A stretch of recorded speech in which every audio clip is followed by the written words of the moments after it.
கிறிஸ்து இயேசுவுக்குள் மிகவும் அன்பாய் அழைக்கப்பட்ட அன்புக்குரிய சகோதர சகோதரிகளே, உங்கள் யாவருக்கும் கிறிஸ்துவுக்குள்ளான அன்பையும் வாழ்த்தலையும் இந்த நேரத்திலே கூறிக்கொள்கிறேன்.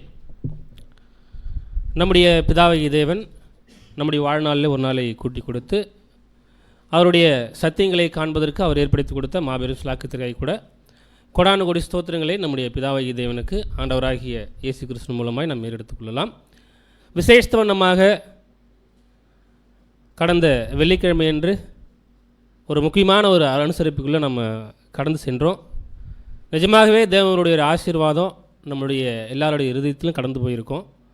ஸோ அன்பான சகோதர சகோதரிகளே, இப்பேற்பட்ட ஒரு மகத்துவம் உள்ள ஒரு காரியத்தை தேவன் ஏற்படுத்தி கொடுத்து நம்முடைய ஆண்டவராக இயேசு கிறிஸ்துவனுடைய சரீரம் என்னென்னப்படுகிற அப்பத்திலையும் அவருடைய ரத்தம் என்று எண்ணப்படுகிற திராட்சை ரசத்திலையும் நம்ம பங்கு கொள்வதற்கு தேவன் ஒரு ஸ்லாக்கியத்தை நம்ம கொடுத்துருந்தாங்க. அதற்கு கூட தேவனுக்கு நன்றியுடன் கூடிய ஸ்தோத்திரங்களை நம்ம எடுத்துக்கொள்ளலாம். ஸோ அந்த ஒரு நாளுக்கு பிற்பாடு நம்ம என்னதான் ஒரு பாடம் பார்ப்போம் அப்படின்ற ஒரு விஷயம் நமக்கு தெரியும் இல்லைங்களா? என்ன ஒரு பாடம்? உயிர்த்தெழுதலை குறித்ததான பாடங்கள் கண்டிப்பாக நம்ம பார்ப்போம். ஆனால் கடந்த வருஷங்களுக்கு முன்னாடி வரைக்கும் என்ன பண்ணியிருப்போம்னா, நம்மளுடைய உயிர்த்தெழுதல் எப்படிப்பட்டதாக இருக்கும், அதுக்கப்புறம் ஆண்டவராக இயேசு கிறிஸ்து உயிர் தெழுந்த பிற்பாடு அவர் தரிசனமானார் இல்லைங்களா? ஸோ அந்த தரிசனத்தில் என்னென்னலாம் செஞ்சார், அது எதற்காக செஞ்சார், அதிலேருந்து நமக்கு என்ன படிப்பினை அப்படின்ற பாடங்களை நம்ம பார்த்துருப்போம் இல்லைங்களா? ஸோ இப்படி பார்க்கும்பொழுது இன்னொரு ஒரு நம்முடைய அன்பு சகோதரர் 7ஆம் தூதன் எழுதின ஒரு கட்டுரை தான். கட்டுரை எண் 5588. அவர் தாம் முன்னிருந்த இடத்திற்கு, அதாவது லைஃப் ஆஃப் கிரைஸ்ட் புக் இருக்கு இல்லைங்களா, அவனுடைய கடைசி ரீப்ரிண்ட்டுக்கு முன்னாடி இருக்கிற ரீப்ரிண்ட் நம்ம ஆல்ரெடி படிச்சிருப்போம் இல்லைங்களா? நம்ம இன்றைக்கி என்ன பண்ணலாம் அப்படின்னா, இன்னும் சில எக்ஸ்ட்ரா எக்ஸ்பேண்டபிள் கமெண்ட்ரிஸில் பிரதர் அநேக இடங்களில் நிறைய விஷயங்கள் கொடுத்துருக்காங்க. அதெல்லாம் சேர்த்து ஒருங்கிணைத்து நம்ம இந்த ஒரு பாடத்தை பார்க்கலாம். சரிங்களா? நம்முடைய அன்பு சகோதரர் சொன்னோன்னமாக இந்த பாடத்தின் தலைப்பு அவர் தான் முன்னிருந்த இடத்திற்கு ஏறி போகிறது இல்லைங்களா? So where he was before. அதாவது இந்த ஒரு காரியத்தை பார்த்த உடனே இல்லைன்னா இந்த ஒரு டாப்பிக்கை பார்த்த உடனே நமக்கு என்ன ஞாபகம் வருது? அவருடைய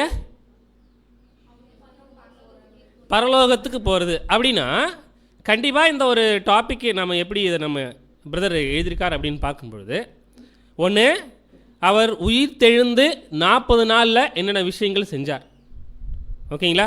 அது மாத்திரம் இல்லாமல் அந்த 40 நாளுடைய கடைசி பகுதியில் அவர் எங்கே இருந்தாரோ அந்த இடத்துக்கு என்ன பண்ணார், போனார் இல்லைங்களா? ஸோ அப்படின்னா பர்டிகுலராக நம்மளுடைய பாடத்தினுடைய அந்த கோர் பாயிண்ட் எங்கே தான் இருக்கும் அப்படின்னு பார்க்கும்பொழுது, அந்த 40 நாளில் எந்த நாள்? நீங்கள் அமைதியாக இருக்கீங்களே, 40ஆவது நாள் இருக்குல்ல இல்லைங்களா? ஸோ அதை நம்ம மைண்டில் வச்சுக்குவோம். இதற்கு எடுத்துக்கொண்டு ஆதார வசனம் வாசிக்கலாம். யோவான் 6:62. யோவான் 6:62. மனுஷகுமாரன் தாம் முன்னிருந்த இடத்திற்கு ஏறி போகிறதை நீங்கள் காண்பீர்கள், ஆனால் எப்படி இருக்கும்? இப்போ பாருங்க, நல்ல அருமையான ஒரு கேள்வியை கேட்டு முடிச்சிருக்காங்க இயேசு கிறிஸ்து. யார்கிட்ட பேசுகிறாங்க அப்படின்னு பார்க்கும்போது தன்னுடைய சீஷர்கள்ட்ட பேசுகிறாங்க. மனுஷகுமாரன் தாம் முன்னிருந்த இடத்திற்கு ஏறி போகிறத நீங்கள் பார்ப்பீங்க அப்படின்னா இல்லைங்களா? ரொம்ப அருமையாக இயேசு கிறிஸ்து பேசியிருக்காரு பாருங்க இல்லைங்களா? ஏன்? கண்டிப்பாக நீங்கள் பார்ப்பீங்க இல்லைங்களா? ஸோ அந்த 40 நாளுடைய கடைசி பகுதியில் கூட மனுஷகுமாரன் தாம் முன்னிருந்த இடத்திற்கு ஏறி போகும்பொழுது நீங்கள் அதை காண்பீர்கள். அப்படி பார்த்தீங்க அப்படின்னா அது எவ்வளோ நல்லா இருக்கும் அப்படின்ற ஒரு கேள்வி என்ன பண்ணுறாருன்னா இயேசு கிறிஸ்து இந்த இடத்துல கேட்குறத பார்க்குறோம். ஒரு வேளை அவங்களுக்கு அந்த டைமில் கண்டிப்பாக புரியல தான் சீஷர்களுக்கு இல்லைங்களா? ஸோ நாம் இன்றைக்கி இந்த ஒரு வசனத்தின் அடிப்படையில் பாடத்துக்குள்ளே கடந்து செல்லலாம். அதுக்கு முன்னாடி உயிர்த்தெழுதல் அப்படின்ற ஒரு விஷயத்துக்கான நோக்கம் என்ன? What is the purpose of the resurrection? இதெல்லாம் போன வருஷம் முன்னே பார்த்த ஒரு பாயிண்ட்ஸ் தான், கொஞ்சம் ஞாபகப்படுத்திக்கலாம். ஏன் தேவன் இப்பேற்பட்ட அவருடைய மிகப்பெரிய divine plan of the chart ஏஜஸில் உயிர்த்தெழுதல் அப்படின்ற ஒரு விஷயத்தை வச்சிருக்கார்? அதற்கான காரணங்கள் என்ன? நீங்கள் கண்டிப்பாக பதில் சொல்லுவீங்க, எனக்கு தெரியும். ஆனால் ஆதாமுக்குள்ளார எல்லாரும் மரிக்கிறது போல கிறிஸ்துக்கள் எல்லாரும் உயிர் தெழுப்பப்படுவார்கள். அதுதான் ஏன் உயிர் தேர்தல் அப்படின்றது.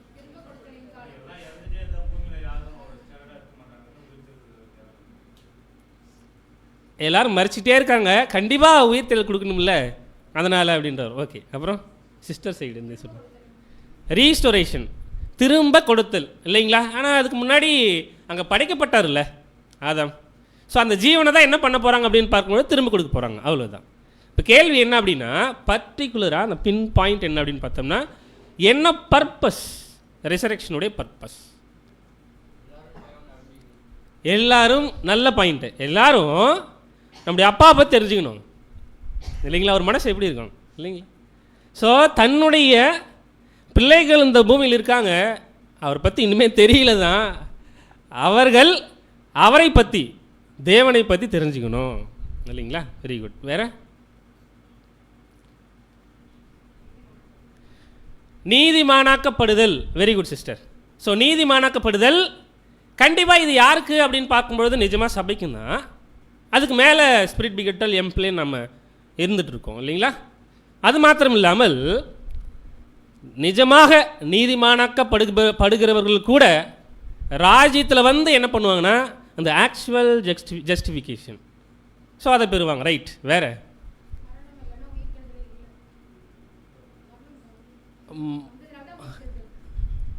ஓகே, சரி, நாம் இப்படி கேள்வி கேட்கலாம். ஒருவேளை உயிர் தேர்தலில் இல்லை அப்படின்னா என்ன நடக்கும்? என்ன நடக்கும்? எல்லாரும் மறிச்சிருப்பாங்க, யாருக்கும் என்ன கிடைக்காது? ஜீவன் கிடைக்காது. ஸோ அந்த ஒரு பாயிண்ட் ரொம்ப முக்கியம். சபைக்கும் ஜீவன் கிடைக்காது, யாருக்கும் ஜீவன் கிடைக்காதுன்னா நம்ம சொன்ன பாயிண்ட் எல்லாம் ரைட்டு தான். யாருக்குமே அந்த ஜீவன் அப்படின்ற ஒரு விஷயம், ஈவன் சொல்லப்போனால் சகோதரி சொன்னமாக அந்த நீதிமானாக்கப்படுதல் அப்படின்ற ஒரு விஷயத்துக்குள்ளே யாரும் போக முடியாது இல்லைங்களா? ஸோ அப்படின்னா இந்த உயிர் தேர்தல் அப்படின்ற ஒரு ஒரு ஒரு கான்செப்டு, இதனுடைய முக்கியத்துவம் அப்படின்னு நம்ம பார்த்தோம்னா ரொம்ப அதிகம்.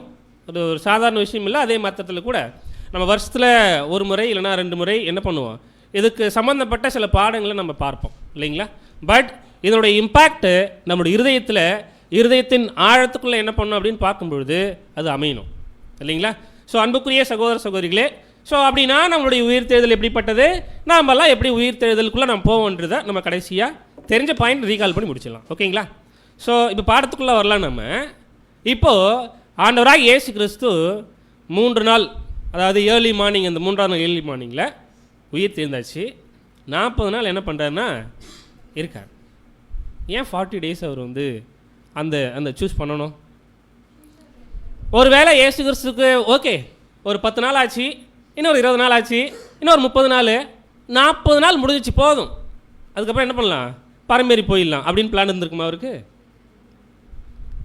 கண்டிப்பாக அப்படி கிடையாது. ஸோ ஏற்கனவே யோவான்லாம் படித்த பிரகாரம் மனுஷகுமாரன் தாம் முன்னிருந்த இடத்திற்கு திரும்பி போகிறத நீங்கள் காண்பீர்களானால் எப்படி இருக்கும் அப்படின்னு பேசுகிறாருன்னா 40 days பற்றி அவருக்கு தெரியும் இல்லைங்களா? தெரியுங்கன்னா 40 day அப்படின்ற ஒரு விஷயம் தெரியும். ஸோ அதுக்கப்புறம் என்னென்ன விஷயங்கள் அப்படின்றது மேபி அந்த டைமில் அந்த இயேசு கிறிஸ்து எதிர்பார்த்து அதுக்கப்புறம் நடந்த விஷயங்கள் தான். ஓகேங்களா? பட் 40 days, ஏன் அந்த நம்பர்? Why the number? எஸ், சோதனைகள் தான். அப்போது நம்ம இதை கம்பேர் பண்ணி நம்ம கோரிலேட் பண்ண முடியலையே. 40 நாள் ஒரு வேளை இயேசு கிறிஸ்துவாங்க அவர் பேப்டிசம் எடுத்து நிறைய படித்தார்ன்ற ஒரு பாயிண்ட் இருக்குது. அதுக்கப்புறம் வனாந்தர பிரயாணங்கள் இருக்குது. சரி, ஓகே, ஏன் இந்த 40 days? சீஷர்களை திடப்படுத்துறது ரைட். ஓகேங்களா? சரி. ஸோ தேவனுடைய நோக்கம், அவருடைய பிளான் இருக்கு இல்லையா? அந்த பிளானில் ஃபவுண்டேஷன் இந்த நேரத்தில் இயேசு கிறிஸ்து ஒரு 3.5 வருஷ காலமாக என்ன பண்ண போட்டார். அதுக்கப்புறம் இந்த 40 நாள் என்ன பண்ணா கண்டிப்பாக இன்னும் நிறைய விஷயங்களை என்ன பண்ண வேண்டியது இருக்குது அப்படின்னா பேசி புரிய வைக்க வேண்டியது இருக்குது. அதான் பிரச்சனை. ஏன் தெரியுங்களா? இந்த எம்மாவூர் சீஷர்கள் கூட நடந்து செல்லும் பொழுது கூட இன்சிடென்ட் நம்ம பார்ப்போம். ஸோ என்னென்னா அவங்களுக்கு இயேசு கிறிஸ்து பேசின விஷயங்களே தெரியல, எச்சரிக்கிறாரு. ஸோ அப்படின்னா தேவனுடைய தெய்வீக திட்டத்தில் தேவனுடைய நோக்கம் நிறைவேறுவதற்கு அந்த ஒரு 40 நாள் எப்படிப்பட்டது அப்படின்னு பார்க்கும்பொழுது போதுமான ஒரு காரியம்தான் இல்லைங்களா? நமக்கு தெரியும் தேவனுடைய தெய்வீக திட்டத்தில் அவருடைய நோக்கம் என்ன அப்படின்னு சொல்லிட்டு இல்லைங்களா? ஸோ என்ன, இந்த 40 நாளில் தேவனுடைய நோக்கம் நிறைவேறணும் அப்படின்னா, அப்போது அந்த இடத்துல அப்போஸ்தலர்கிட்ட மாத்திரம் கிடையாது, அவருடைய சீஷர்கள்கிட்டையும் என்னென்ன செஞ்சுருக்கணும் அப்படின்னு பார்க்கும்பொழுது, உயிர்த்தெழுதல் அப்படின்ற ஒரு விஷயத்தை அவங்க விசுவாசிக்கணும். இல்லைங்களா? நான் போவேன், கண்டிப்பாக நான் என்ன பண்ணுவேன், உயிர்த்தெழுந்து போவேன் அப்படின்ற ஒரு விஷயத்தை முன்னாடி பேசியிருந்தாலும் கூட அவங்களுக்கு தெரியாது கண்டிப்பாக. இல்லைங்களா? ஒருவேளை அவர் 3ஆவது நாள் எளியமானி உயிர்த்தெழுந்து 40 நாள் இந்த ஒரு விஷயம் இயேசு கிறிஸ்து அவங்களோட இல்லை அப்படின்னா அவங்களுக்கு உயிர்த்தெழுதல் மேல் நம்பிக்கை வந்திருக்கும்?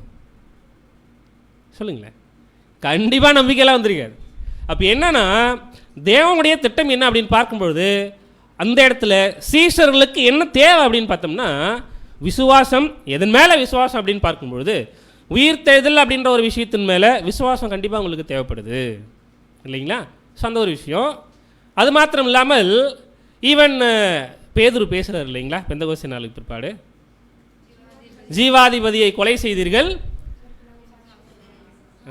இல்லை, அவரை தேவன் மரித்தோரிலிருந்து என்ன பண்ணார், உயிரோடு எழுப்பினார். அதுக்கு நாங்கள் சாட்சியாக இருக்கோம். இதை பேசியே இருக்க முடியாது பாருங்களேன். இல்லைங்களா?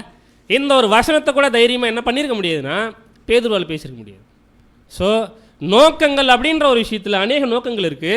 ஸோ சில விஷயங்கள் மட்டும் நம்ம என்ன பண்ணுறோம் அப்படின்னா பார்க்குறோம். சரிங்களா? ஸோ அன்புக்குரியவர்களே, இப்போ வரலாம் வயது நம்பர் 40. முன்னாடியே கேள்வி கேட்டேன், ஸ்லைடு சரியாக பார்க்காம. சரிட்டு, வயது நம்பர் 40.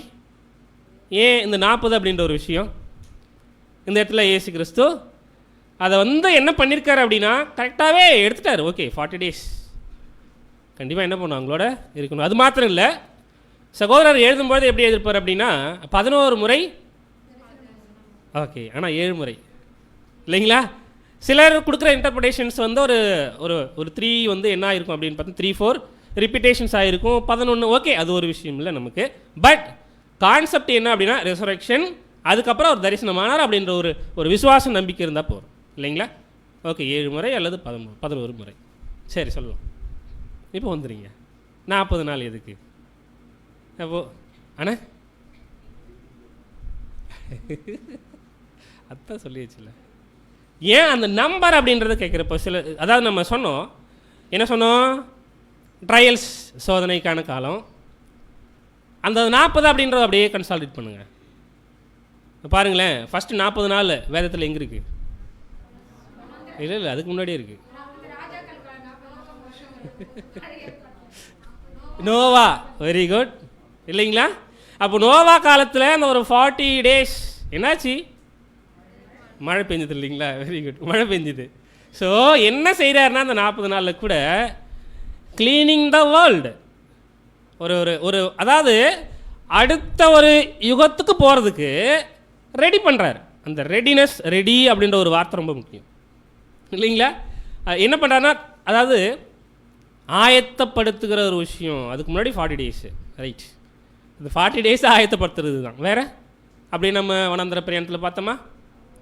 இல்லைங்களா? ஆனால் 40 வருஷம் மோசே 40 நாள், வெரி குட். இல்லைங்களா?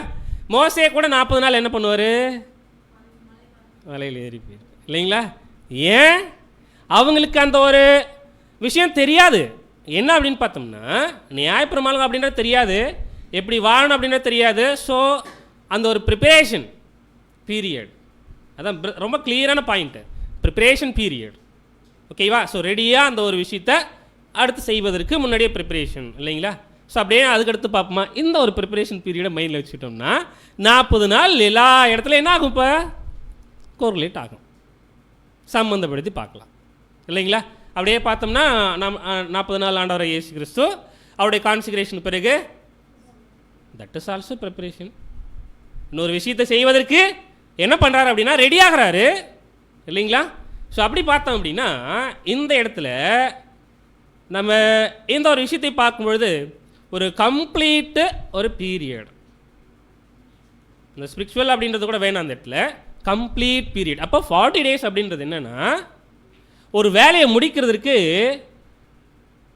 என்ன செய்கிறாங்க அப்படின்னு பார்க்கும்பொழுது, அதாவது ஒரு புதுசான ஒரு பிகின் சம்திங் நியூ வருவதற்கு அதுக்கு முன்னாடி இருக்கிற preparation period that should be complete. அது முழுமையாக இருக்கணும். அதில் என்ன இருக்கணும், எல்லாமே செஞ்சு ரெடியாக வச்சுருக்கணும். அடுத்து என்ன பண்ணணும்? ஸோ இதை சிலர் கொடுக்குற இன்டர்பிரேஷன்ஸ் என்னென்னா, இன் ஹீப்ரு கல்ச்சர், அவங்களுடைய கலாச்சாரத்தில் the number have symbolic weight. 40 often means enough time, தேவையான நேரங்கள். 40 நாள் இந்த ஒரு கம்ப்ளீட். அப்போ இந்த கம்ப்ளீஷன் வந்தால் தானே தேவை அப்படின்ற ஒரு விஷயம் நிறைவடையுது நமக்கு தெரியும் இல்லைங்களா? A full complete time for something to be made ready இல்லைங்களா? அப்போ ஒரு விஷயத்தை ரெடி பண்ணுவதற்கு ஏற்கனவே என்ன ஆகணும் அப்படின்னு பார்த்தோம்னா ப்ரிப்பேர் ஆகணும். ஓகேங்களா? ஸோ இப்போ 40 நாள் அப்போ இயேசு கிறிஸ்து என்ன பண்ணியிருக்கணும்னா, இது எபிரேயர்களுடைய கலாச்சாரத்திலே என்ன இருக்குது அப்படின்னு பார்க்கும்பொழுது இருந்திருக்கிறதா சிலர் கொடுக்குற இன்டர்பிரேஷன்ஸாக கூட இருக்குது. ஓகேங்களா? சரி, ஓகே. ஸோ ஒரு வேளை கலாச்சாரத்தில் இல்லைனாலும் வச்சுக்கலாம். ஆனால் இயேசு கிறிஸ்து என்ன ஆகும் அப்படின்னா, அவருக்கு முன்னாடி இந்த எல்லாமே 40 டேஸ் பற்றி தெரியும். அது மட்டும் இல்லை, அவர் கான்சிகரேஷன் செய்து 40 நாள் மட்டும் ஏங்க படிக்கணும்? ஏன் 50 நாள் படிச்சிருக்கலாமே? ஏன் 30 நாள் அவர் என்ன பண்ணியிருக்கலாம், தியானிச்சிருக்கலாமே இல்லைங்களா?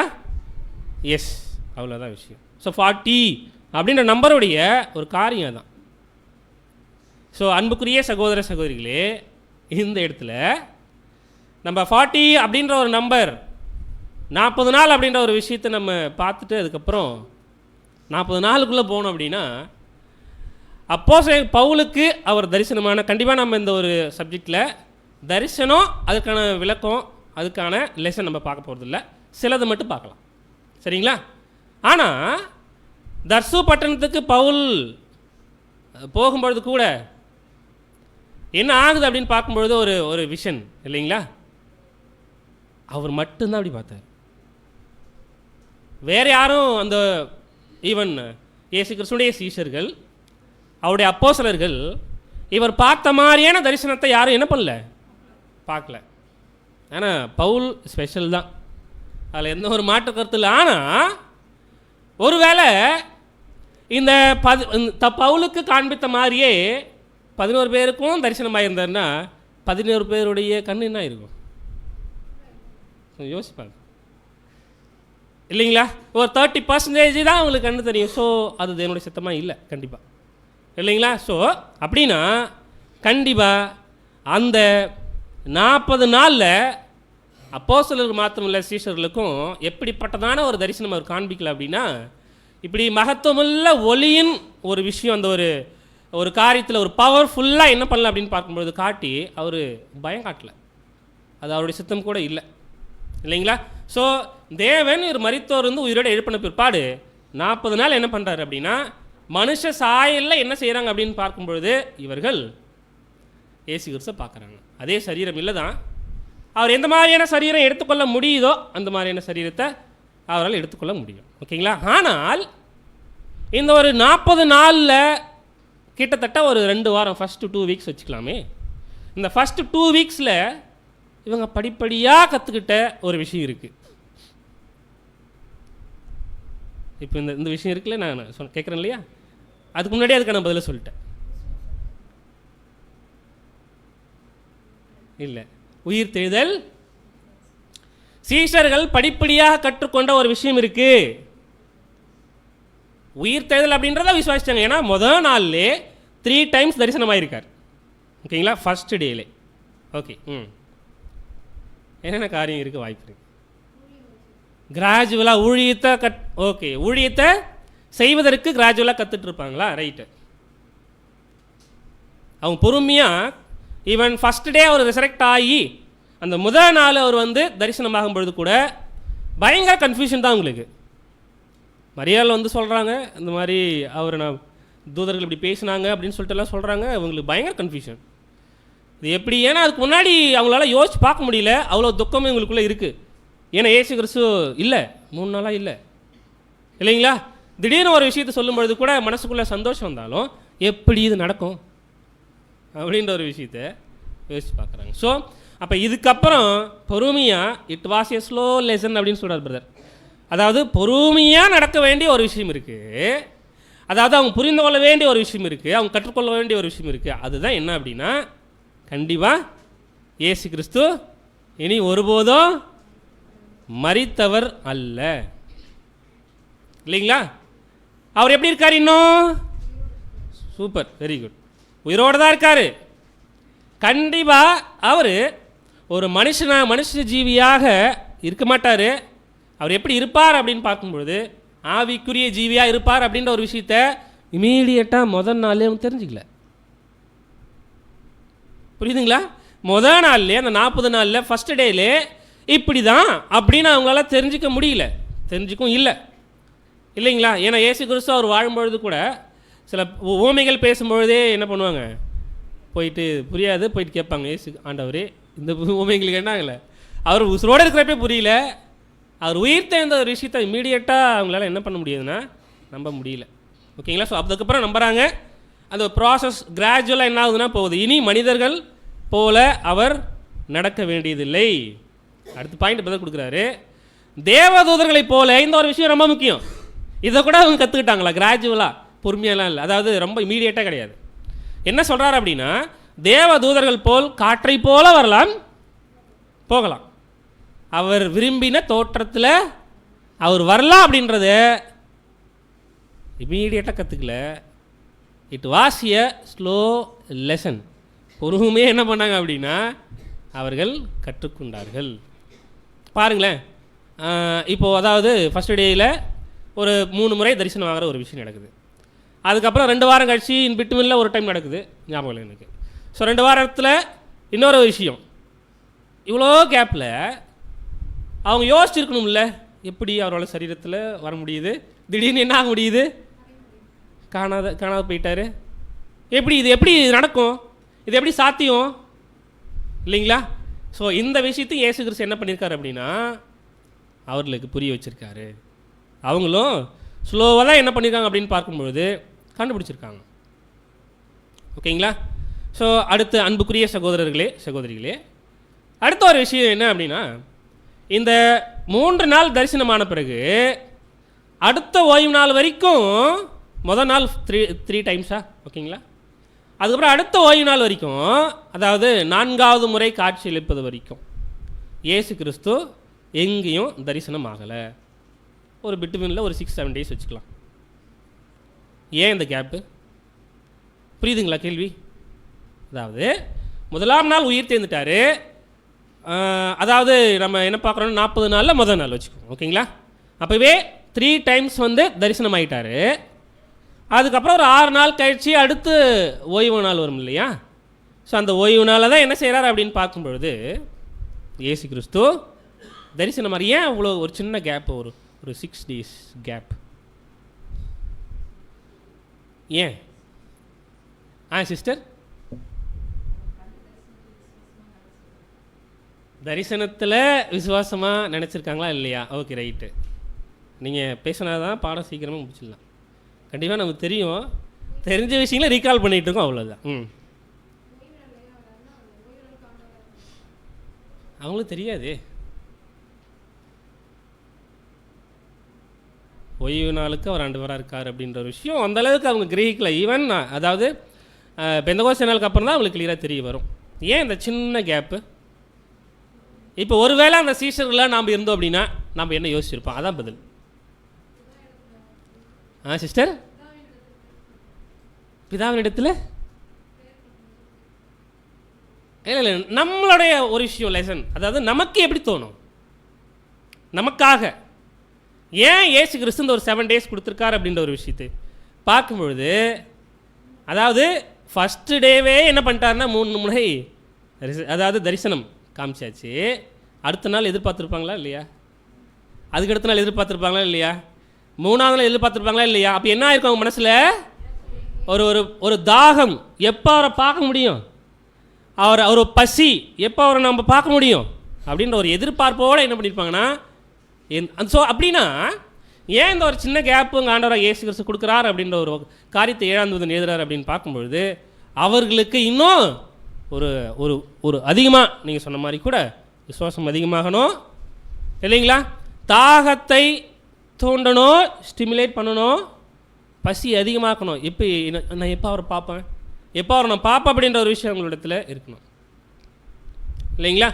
ஸோ இதுதான் நம்ம என்ன பண்ணுறோம் அப்படின்னு பார்க்கும்பொழுது இந்த இடத்துல பார்க்குறோம். சரிங்களா? இப்படி நம்முடைய ஆண்டவராக இயேசு கிறிஸ்து தங்களிடம் கூறிய காரியங்களை குறித்து சீஷர்களை சிந்தித்து பார்க்க முடிந்தது. ஸோ இந்த டைமில் தான் அந்த ஒரு 7 days ஈவன் சொல்லப்போனால் இந்த ஒரு 4 தரிசனங்களுக்கு முன்னாடி அதுக்கப்புறம் கூட பின்னாடி கூட என்ன யோசிக்கிறாங்க அப்படின்னு பார்த்தோம்னா, ஆண்டவராக இயேசு கிறிஸ்து பேசின விஷயங்களை திங்க் பண்ணி பார்க்குறாங்க. நாம் எப்படி நினச்சிட்டு இருந்தோம், கண்டிப்பாக இவர் தான் மேசியா, ராஜ்யத்தை என்ன பண்ணுவார் இவரால் தான் ஸ்தாபிக்கப்படும், எப்படி லிட்டரலாக இல்லைங்களா? பட் அப்படின்லாம் போயிடுச்சு. இப்போ திடீர்னு என்ன ஆகிட்டார் அப்படின்னா உயிர் தந்துட்டார், நம்ம பார்த்துட்டோம். ஸோ இப்படிப்பட்ட ஒரு விஷயங்கள்லாம் அவரோட இருதயத்தில் அவங்க இருதயத்தில் யோசிக்கிறாங்க இல்லைங்களா? ஸோ அப்போ என்னவும் யோசிச்சிருக்கணும்னா நம்மளுடைய எதிர்பார்ப்புகள் என்ன ஆயிடுச்சு, தவறாயிடுச்சு. இதெல்லாம் அவங்க கண்டிப்பாக அவருடைய மனசில் எப்படிப்பட்டதான எண்ணங்கள் இருந்திருக்கணும். அப்படியே நம்ம அனலைஸ் பண்ணோம்னா நிறைய பாயிண்ட் என்ன பண்ணலாம், நம்ம அதில் திங்க் பண்ணலாம் இல்லைங்களா? ஸோ இந்த ஒரு விஷயத்தை வாசிக்கலாம். தாங்கள் பரலோக ராஜ்யத்திற்கு பதிலாக பூமிக்குரிய ராஜ்யத்தை எதிர்பார்த்ததில் தவறு செய்துள்ளார்கள், அல்லது மேசியாவின் ராஜ்யம் ஸ்தாபிக்கப்படும் காலத்தை தவறாய் புரிந்து கொண்டுள்ளார்கள் என்று சீஷர்கள் உணர்ந்து கொண்டனர். ஸோ இப்போ தான் அவங்களுடைய எக்ஸ்பெக்டேஷன்ஸ் எப்படி இருந்துச்சு, அதே போல் அவங்க என்னென்ன தவறுகள் அவங்களுடைய மனசில் இருந்துச்சுன்றதை ரியலைஸ் பண்ணி பார்க்குறாங்க, புரிஞ்சுக்கிறாங்க. ஓகேங்களா? ஸோ இந்த சின்ன காலப்பகுதியில் ஆண்டவர் இயேசு செய்த விஷயங்கள், இப்படி ஒரு காரியங்களை நம்ம தியானம் சொன்னீங்களா? சரி, இப்போது ஒரே ஒரு இன்சிடெண்ட் எடுத்துக்கலாம். அதில் என்ன படிப்பு நம்ம கொடுத்துருக்கார் அதை மட்டும் பார்க்கலாம். சரிங்களா? என்ன அப்படின்னு பார்த்தோம்னா இந்த இடத்துல லூக்கா 24:13 வாசிக்கலாம். 4:17 அன்றைய தினமே அவர்கள் 2 பேர் எருசலேமுக்கு 7 அல்லது 8 மைல் தூரமான எம்மாவு என்னும் கிராமத்துக்கு போனார்கள். எம்மாவு என்னும் கிராமத்துக்கு போகிறாங்க. அது எம்மாவு, இவங்களுக்கு பேர் என்னன்னு சொல்லுவோம் நம்ம அண்ணா? கிளியோப்பா, வெரி குட்ண்ணா. கிளியோப்பா ஒருத்தர் இருக்கார் இல்லைங்களா? வேறு யார் 2 பேரில்? எம்மாவு சீஷர்கள் தான். ஸோ விசேஷத்தை வண்ணமா அண்ணன் சொன்ன மாதிரி கிளியோப்பா ஹோமில் தான் என்ன பண்ணியிருக்காரு அப்படின்னா, இன்னொருத்தர் இருக்கார்ல அவரை வெரி குட், பேதுரு. கரெக்டுங்களா? பேதுருவா? நான் கொஞ்சம் 2 பேரில் யாரும் கண்டுபிடிப்போம். ஒருத்தர் கிளியோப்பா தான். சரிங்களா? இன்னொருத்தர் யார்? வசனம் இருக்குது, கர்த்தர் மெய்யாகவே உயிர் தெழுந்து சீமோனுக்கு தரிசனமானார் என்று அவர்கள் சொல்ல கேட்டு. ஸோ அப்படின்னா இந்த இடத்துல பார்க்குறோம் 24ஆம் அதிகாரம் லூக்காவிலே 2 பேர் அன்றைக்கே என்ன பண்ணுறாங்கன்னா, போகும்பொழுது ஒரு கிட்டத்தட்ட ஒரு கொஞ்சம் தூரம் தான் இல்லைங்களா, 8 மைல் தூரம் நடந்து போயிட்டுருக்கப்போ இயேசு கிறிஸ்து என்ன பண்ணுறாரு அப்படின்னா அவங்களோட போகிற ஒரு விஷயம். அதில் ஒருத்தர் சீமோன், சரிங்களா? ஆனால் சொன்ன மாதிரி இன்னொருத்தர் கிளியோப்பா. கண்டிப்பாக கிளியோப்பா யார் இல்லை? அப்போஸ்தல் கிடையாது, அப்போஸ்தலன் அவர் இல்லை. இங்கே சீமோன்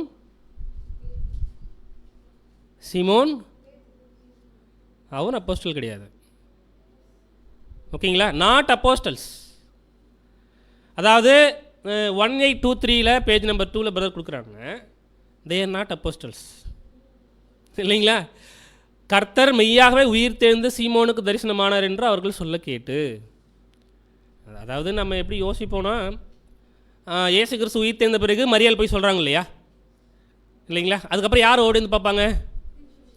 சீஷர்கள். அதில் பேதுரு இருந்திருப்பார்ல, அதில் பேதுரு இருந்தார், அதில் எந்த மாற்று கருத்து இல்லை, அவர் அப்போஸ்டல் தான் இல்லைங்களா? பட் இந்த இடத்துல நம்ம பார்க்குறோம் இந்த 2 பேரில் இவர் அப்போஸ்டல் கிடையாதுன்னு பிரதர் கொடுக்குற ஒரு எக்ஸ்பேண்டபிள் கமெண்ட்ரியில் இருக்கிற ஒரு விஷயங்கள். சரிங்களா? ஸோ அப்படி 2 பேரும் போகும்பொழுது என்ன யோசிக்கிறாங்க அப்படின்னா, திடீர்னு இயேசு கிறிஸ்து அவளோட போகிறாரு தான் வழிபோக்கன் போல், அவங்ககிட்ட பேசுகிறாரு, கான்வர்சேட் பண்ணுறாரு. ஏன் இப்படி நீங்கள் துக்கமாக இருக்கீங்கன்னு கேட்டால் அவங்க என்ன பண்ணுறாங்க, 3 நாளுக்கு முன்னாடி தாங்க எங்கள் ஆண்டவர் செத்துட்டாரு, நீங்கள் இப்படி கேட்டால் நாங்கள் என்ன செய்கிறது இல்லைங்களா? உங்களுக்கு தெரியாதா முதல்ல நீங்கள் என்ன ஊர், இப்படி தானே கேட்டிருக்கணும். நீங்கள் எந்த ஊர், நீங்கள் இப்படி இந்த ஜெருசலேம் மாத்திரம் கிடையாது, மற்ற எல்லா இடத்துலையும் சுற்று வட்டாரத்துலேயே இந்த ஒரு விஷயம் எல்லாருக்கும் தெரியும். புதுசாக வந்து நீங்கள் கேட்குறீங்களா? அப்போ என்ன பண்ணியிருக்கீங்க? நீங்கள் யோசிச்சிருக்கணும் இல்லைங்களா? ஸோ யோசிக்கல, அப்படியே போகிறாங்க. அதுக்கப்புறம் இயேசு கிறிஸ்து நிறைய பேசுகிறாரு. கிறிஸ்து விதமாக பாடுபடவும் தமது மகிமையில் பிரவேசிக்க வேண்டியது இல்லையா என்று சொல்லி மோசே முதலிய தீர்க்கதரிசிகள் எல்லாவற்றையும் என்ன பண்ணுறாருன்னா விவரித்து காண்பிக்கிறாருன்னா என்ன அர்த்தம்? சப்ஜெக்ட் பேசிகிட்டு இருக்காப்புல எடுத்து இல்லைங்களா? அதாவது வேத வாக்கியங்களை ஆராய்ந்து பாருங்கள், அவைகளால் உங்களுக்கு நித்திய ஜீவன். அதை என்ன பண்ணுறாருன்னா இங்கே சொல்லி கொடுத்துட்ருக்கார். அப்போ தீர்க்க தரிசனங்கள் அது நிறைவேறிட்டு தீர்க்க தரிசனங்கள் இருக்குது, அதையும் சொல்கிறாரு. நிறைவேற வேண்டியது இருக்குது, அதை என்ன பண்ணுறாரு? எக்ஸ்பிளைன் பண்ணுறாரு இல்லைங்களா? இப்படி எக்ஸ்பிளைன் பண்ணிட்டு அவங்க வீட்டில் ஈவன் அது கிளியப்பை விட தான் இருந்திருக்கணும் அப்படின்ற ஒரு விஷயம் மேபி இருக்குது. ஓகேங்களா? அவங்க போயிட்டு கூட அந்த அப்பத்தை பிற்கும் பொழுது கண்டிப்பாக இயேசு கிறிஸ்து கண்டுபிடிச்சிட்டாங்க. வேத வாக்கியங்களை நமக்கு விளங்க காட்டின பொழுது நம்முடைய இருதயம் நமக்குள்ளே கொழுந்து விட்டு எரியலையா? என்ன மாதிரியான வார்த்தையை பாருங்களேன். ஸோ அந்த ஒரு ஃபீலிங்ஸ் என்ன ஆயிடுச்சுன்னா அவங்களுக்குள்ளே வந்துடுச்சு. அப்போ அந்த உயிர்த்தெழுதல் அப்படின்ற ஒரு விசுவாசத்துக்குள்ளே இயேசு கிறிஸ்துவை என்ன பண்ணிட்டாங்க? இப்போது கண்ணால் அந்த மாம்ச கண்ணால் பார்த்தாச்சு இல்லைங்களா? அந்த ஈவன் அது ஒரு மாம்ச சரீரத்தில் இயேசு கிறிஸ்து இல்லைங்களா? ஸோ அன்பான சகோதர சகோதரிகளே, இது வந்து நம்ம பார்க்குறோம். கிட்டத்தட்ட இது எங்கே இருக்குது அந்த வில்லேஜ் எம்மாவு அப்படின்னு பார்க்கும்பொழுது ஜெருசலேமிலிருந்து கலிலேயாவிலிருந்து இல்லை வசனம் படித்தோம் இல்லையங்க.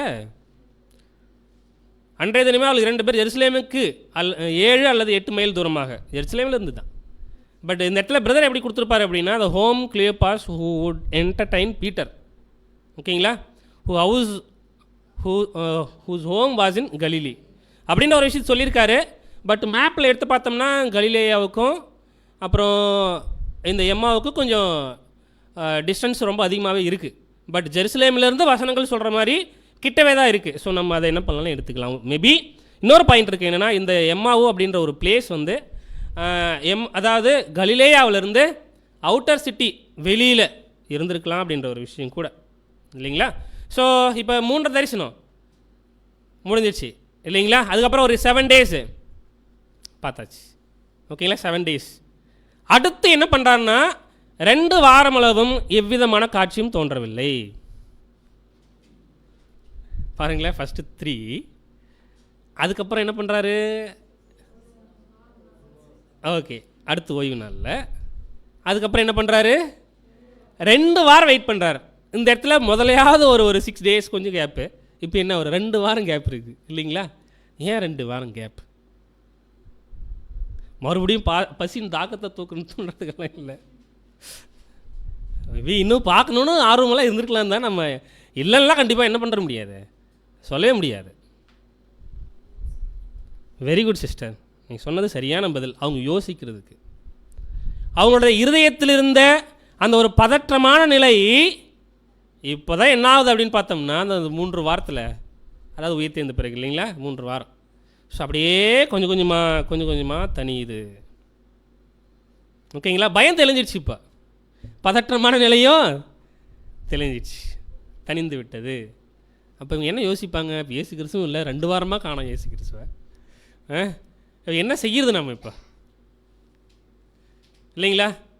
அப்போ என்ன செய்கிறது அப்படின்ற ஒரு எண்ணங்கள் அவர்களிடத்தில் தோணுச்சு,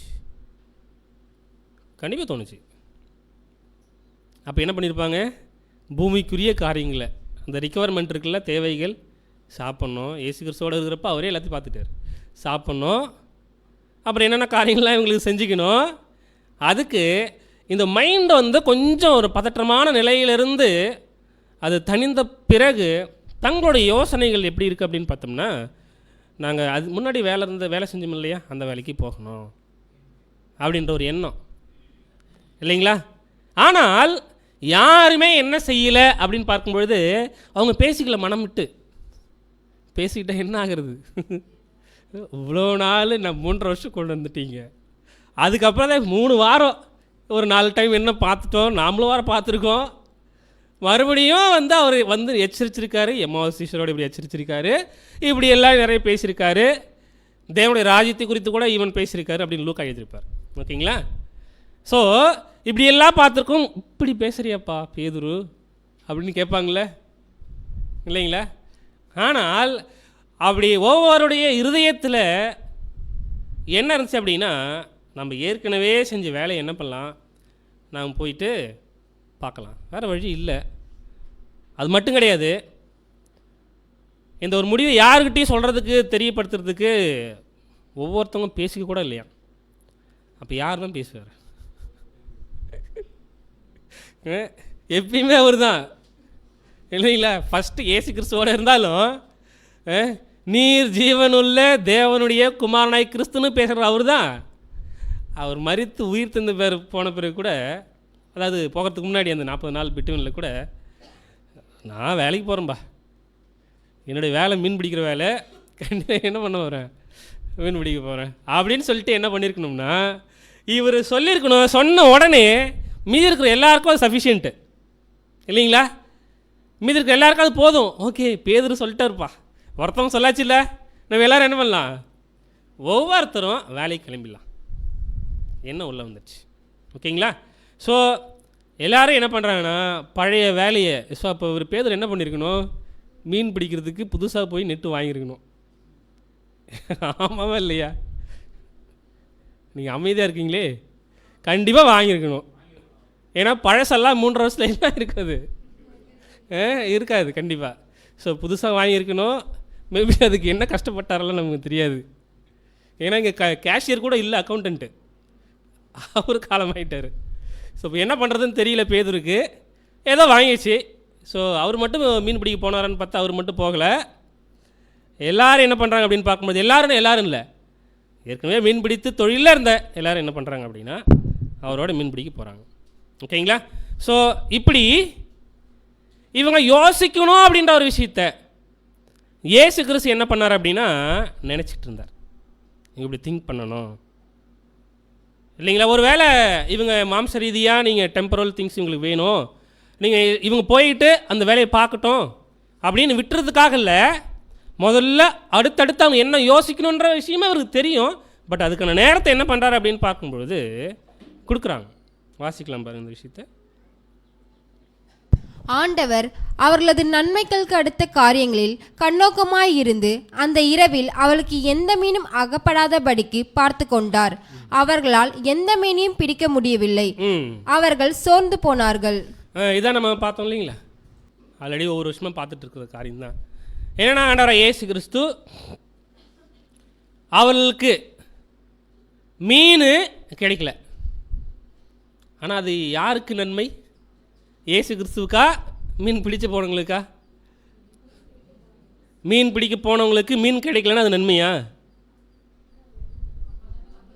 அப்போ தான்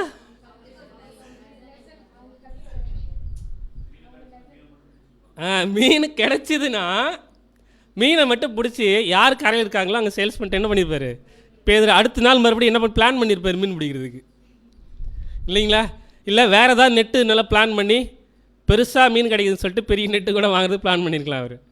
ஸோ அப்படி இல்லை, என்ன பண்ணியிருக்காரு அப்படின்னு பார்க்கும்போது பேதுரு இந்த இடத்துல ரொம்ப கிளவராக மீன் பிடிக்க போனாலும் இயேசு கிறிஸ்து செஞ்சது தான் கிளவர். சாரி இல்லைங்களா?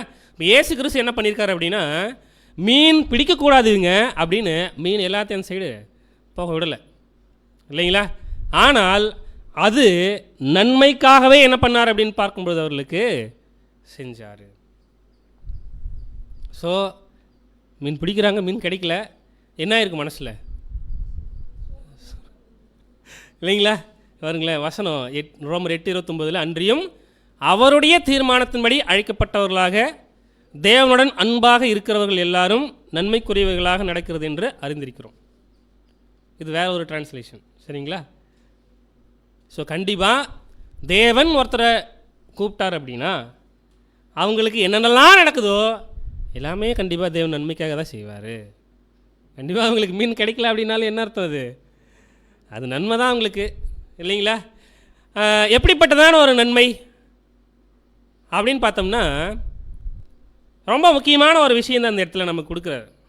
என்ன ஒரு காரியம் அப்படின்னு பார்க்கும்பொழுது அவங்களுக்கு பண விஷயத்தில் சோர்வு வந்துடுச்சு இவர்களுக்கு பண விஷயத்தில் ஏற்பட்ட சோர்வு கூட நன்மைதான். அவங்க கஷ்டப்பட்டு அவங்க வந்து நைட்டு ஃபுல்லாக மீன் அந்த போட்டால் கூட ஒரு சின்ன மீன் கூட என்ன ஆகலை, கிடைக்கல. அதுக்கப்புறம் பெரிய பெரிய மீன் கிடைக்கிது பார்க்குறோம் நம்ம, இல்லைங்களா? ஸோ இது கூட நமக்கு என்ன தெரியுங்களா, நன்மைன்னு பிரதர் எழுதுறார். இவர்களுக்கு பண விஷயத்தில் ஏற்பட்ட சோர்வும் கூட நமக்கு தேவன் கொடுக்குற நன்மை, இல்லைங்களா? அடுத்து சில பாயிண்ட்ஸ் பிரதர் எழுதுறாங்க. நீங்கள் அதுக்கப்புறம் ஆண்டவராக இயேசு கிறிஸ்து சரிப்பா அதுக்கப்புறம் கரைக்கு வந்துடுறாங்க இல்லையா? இயேசு கிறிஸ்து என்ன பண்ணுங்க, நீங்கள் இடதுபுறமாக போங்கன்னு சொன்னாருங்களா, வலதுபுறமாக போடுங்கன்னு சொன்னார். ஏன்லாம் தெரியாது, வலது அப்படின்ற ஒரு வார்த்தைக்கு நமக்கு தெரியாது. நீங்கள் எந்த சைடு போங்க ஏன் அப்படின்னு நம்ம கணிக்கலாம் அப்படின்னா, அந்த சைடு தான் மீனெல்லாம் டைவெர்ட் பண்ணியிருக்கலாம் இயேசு கிறிஸ்து, இல்லைங்களா? மேபி இவங்க எந்த இடத்துல வலையை போட்டிருக்கலாம், முன்னாடி இடத்துல போட்டிருக்கலாம், வேறு எங்கேயாவது போட்டிருக்கலாம். இப்படி தானே யோசிக்க முடியும், வேறு எப்படி யோசிக்க முடியல, இல்லைங்களா? ஸோ இப்படி இயேசு கிறிஸ்து வலையை போடுங்க, ஆல்ரெடி எல்லோரும் டயர்டாக இருக்காங்க, ரொம்ப சோர்வில் இருக்காங்க. இன்னும் இயேசு கிறிஸ்துன்னு தெரியல, கரைக்கு வந்துட்டு இயேசு கிறிஸ்து தான் பார்க்குறாங்க, பட் இயேசு கிறிஸ்துன்னு ஐடென்டிஃபை பண்ண முடியல, இல்லைங்களா? நீங்கள் அந்த சைடு போடுங்க அப்படின்னு சொன்னோடனே இவங்க என்ன நிதானிச்சிருக்கணும், இவருக்கு எப்படி நாங்கள் இவ்வளோ கஷ்டப்பட்டுன்றது தெரியுது, ஏன் இந்த சைடு போட சொல்கிறாரு யோசிச்சிருக்கணும். இவங்க எதுவும் யோசிக்கல. ஆனால் கண்டிப்பாக ஏதாவது அவர் ஒரு மாதிரி பார்த்துருக்கணும்ல இயேசு கிறிஸ்துவை. அதில் யார் பார்த்துருக்க வாய்ப்பு இருக்கு? முதல்ல நைட்டு எல்லோரும் அமைதியாக இருந்தாங்க. மீன் பிடிக்கிறதுக்கு நான் தான் வாயை திறந்தேன். அப்படி என்ன பண்ண, அப்படி எல்லோரும் கூப்பிட்டு போனேன். மீனே கிடைக்கல. அவங்க மூஞ்செல்லாம் பாருங்கள் எப்படி இருக்குன்னு. என் மேலே எப்படி இருப்பாங்க இப்போ மீனே கிடைக்கல. ஸோ ஒரு எப்படி இருக்குன்னா, இது ஒரு பிரதர் இந்த ஒரு வார்த்தை கொடுக்குறாங்க, இப்படியான அறிவுரை முட்டாள்தனமானது என்று அவர்கள் கூறி இருக்கலாம், மேபி, இல்லைங்களா? சரி பரவாயில்ல, யாரோ ஒருத்தர் வந்து ஒரு அறிவுரை கொடுக்குறாரு தான், ஆனாலும் என்ன பண்ணலாம், துரதிர்ஷ்ட அது வாசிங்களா கொஞ்சம். ஆனால் அவர்களோ வைக்கல வாங்க, அவர்களோ இந்த தங்களுடைய துரதிர்ஷ்டத்தை மாற்றுவதற்கு எதையும் செய்யும் மனநிலையில் காணப்பட்டனர். இவங்களுக்கு அந்த ஒரு விரக்தி வந்துடுச்சு. இந்த டைமில் இந்த யார் என்ன சொன்னாலும் என்ன பண்ணுவாங்க இப்போ செய்யும். ஸோ இயேசு கிறிஸ்து சொன்ன உடனே போயிட்டு வலையை போட்டவுடனே பெரிய பெரிய மீன் கிடச்சிச்சு, இல்லைங்களா? அப்பொழுது கரையில் நின்று கொண்டிருப்பவர் தங்களுடைய உயிர் தெழுந்த கர்த்தரானவர் அப்படின்ற ஒரு விஷயத்தை ஐடென்டிஃபை பண்ணியாச்சு. பேதுரு மனநிலை எப்படி இருக்குது அப்படின்னா, இப்போது பொறுமையாக அவர் பாருங்களேன், பிரதர் எழுதும்போது ரொம்ப அழகாக எழுதுகிறாங்க இங்கே, இல்லைங்களா? ஸோ கண்டிப்பாக இயேசு கிறிஸ்து முன்னாடி இருந்தால் அந்த ஒரு தரிசனமான அந்த ஒரு சரீரத்தில் வந்திருக்க வாய்ப்பு கிடையாது, இல்லைங்களா? இப்படி அதிகமாக மீன் கிடைச்சதுனால இப்படிப்பட்ட ஒரு அனுபவத்தை கண்டிப்பாக ஒரு நன்மைக்கு ஏதுவாக தான், கிடைக்காத ஒரு விஷயம், நன்மைக்கு ஏதுவாக தான் இயேசு கிறிஸ்து இங்கே பண்ணியிருக்காரு, இல்லைங்களா? அதே சமயத்தில் இதே போல் ஒரு இன்சிடெண்ட்டு முன்னாடி பண்ணியிருக்காரு. இதுக்கப்புறம் நீ மீனை பிடிக்க தேவையில்லை, மனுஷர்களை பிடிக்கலாம் வா. ஸோ இதெல்லாம் பேதுரு கோரிலேட் பண்ணி பார்க்கும்போது இவர் இயேசு கிறிஸ்துன்றதை அறிஞ்சிக்கிட்டாரு, இல்லைங்களா? இவர் இயேசு கிறிஸ்து தான் அப்படின்னு தெரிஞ்சுக்கிட்ட உடனே இவருக்கு எப்படி இருந்திருக்கு மனசுக்குள்ளே? பேதுருக்கு கொஞ்சம் நிதானிக்கலாம். மேபி இன்னும் பார்க்கல அவர், அப்படி வச்சுக்குவோம். ஒரு வேளை பார்க்காம இருந்ததுன்னா, ஏன்னா 4 தரிசனமா, ஓகே இவ்வளோ தான் போயிருக்கு. Very good. இப்போ படகு மெல்ல மெல்ல வருது, ஏன்னா மீன் அதிகமாக இருக்குது படகுல, ஓகேங்களா? படகு மெல்ல மெல்ல வருது.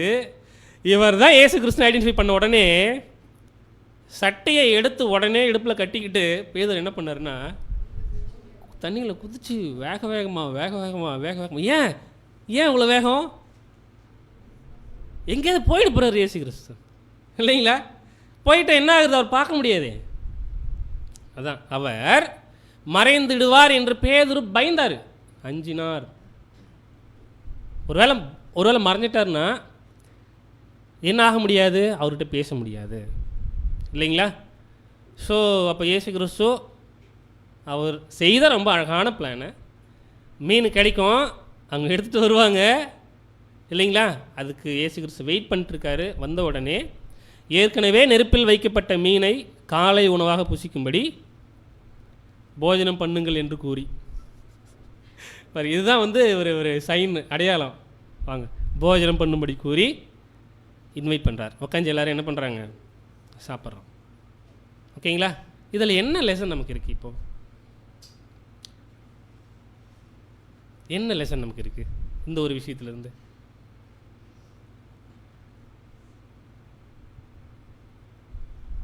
சரி, ஒருவேளை நமக்கு லெசன் அப்படின்றதோட பேதுருக்கு என்ன லெசன் இங்கே, அதை முதல்ல பார்க்கலாம். அப்புறம் நமக்கான லெசன் பார்க்கலாம்.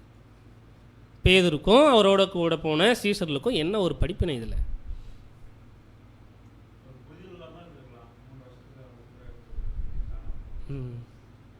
Here was a great lesson. ஒரு மிகப்பெரிய ஒரு படிப்பினை இருக்குது.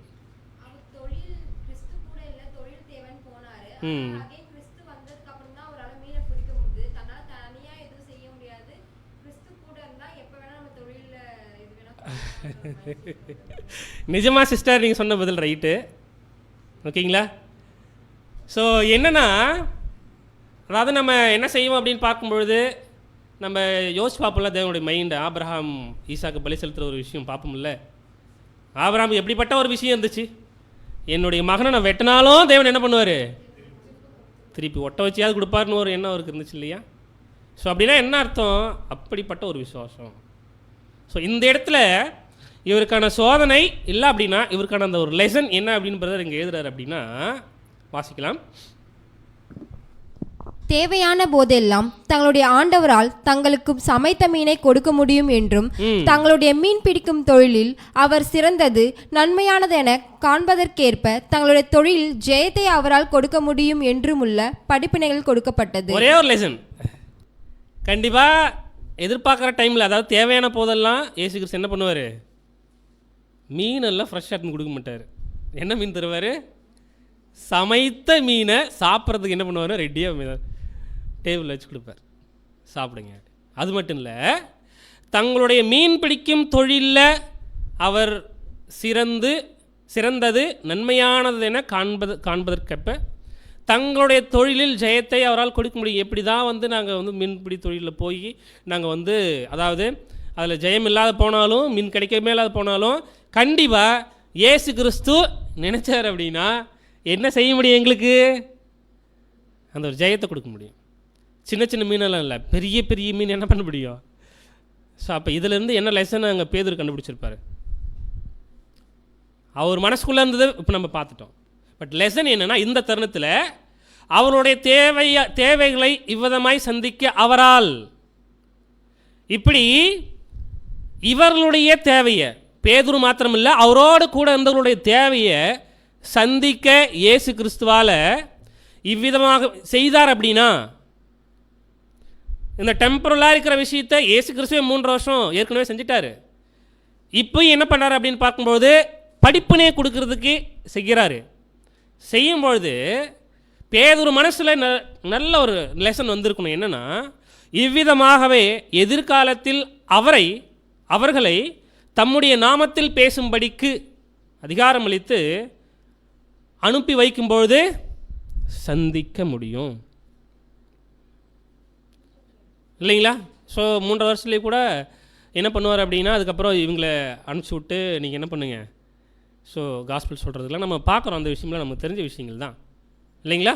ஸோ அப்படின்னா பேதுருக்கு என்ன லெசன் கொடுக்குறாரு அப்படின்னு பார்க்கும்பொழுது, கண்டிப்பாக இப்படிப்பட்ட நன்மை சரீர ரீதியாக எனக்கு இயேசு கிறிஸ்து எப்பயுமே செய்யும் பொழுது நான் அவருக்காக ஜீவித்தேன் அப்படின்னா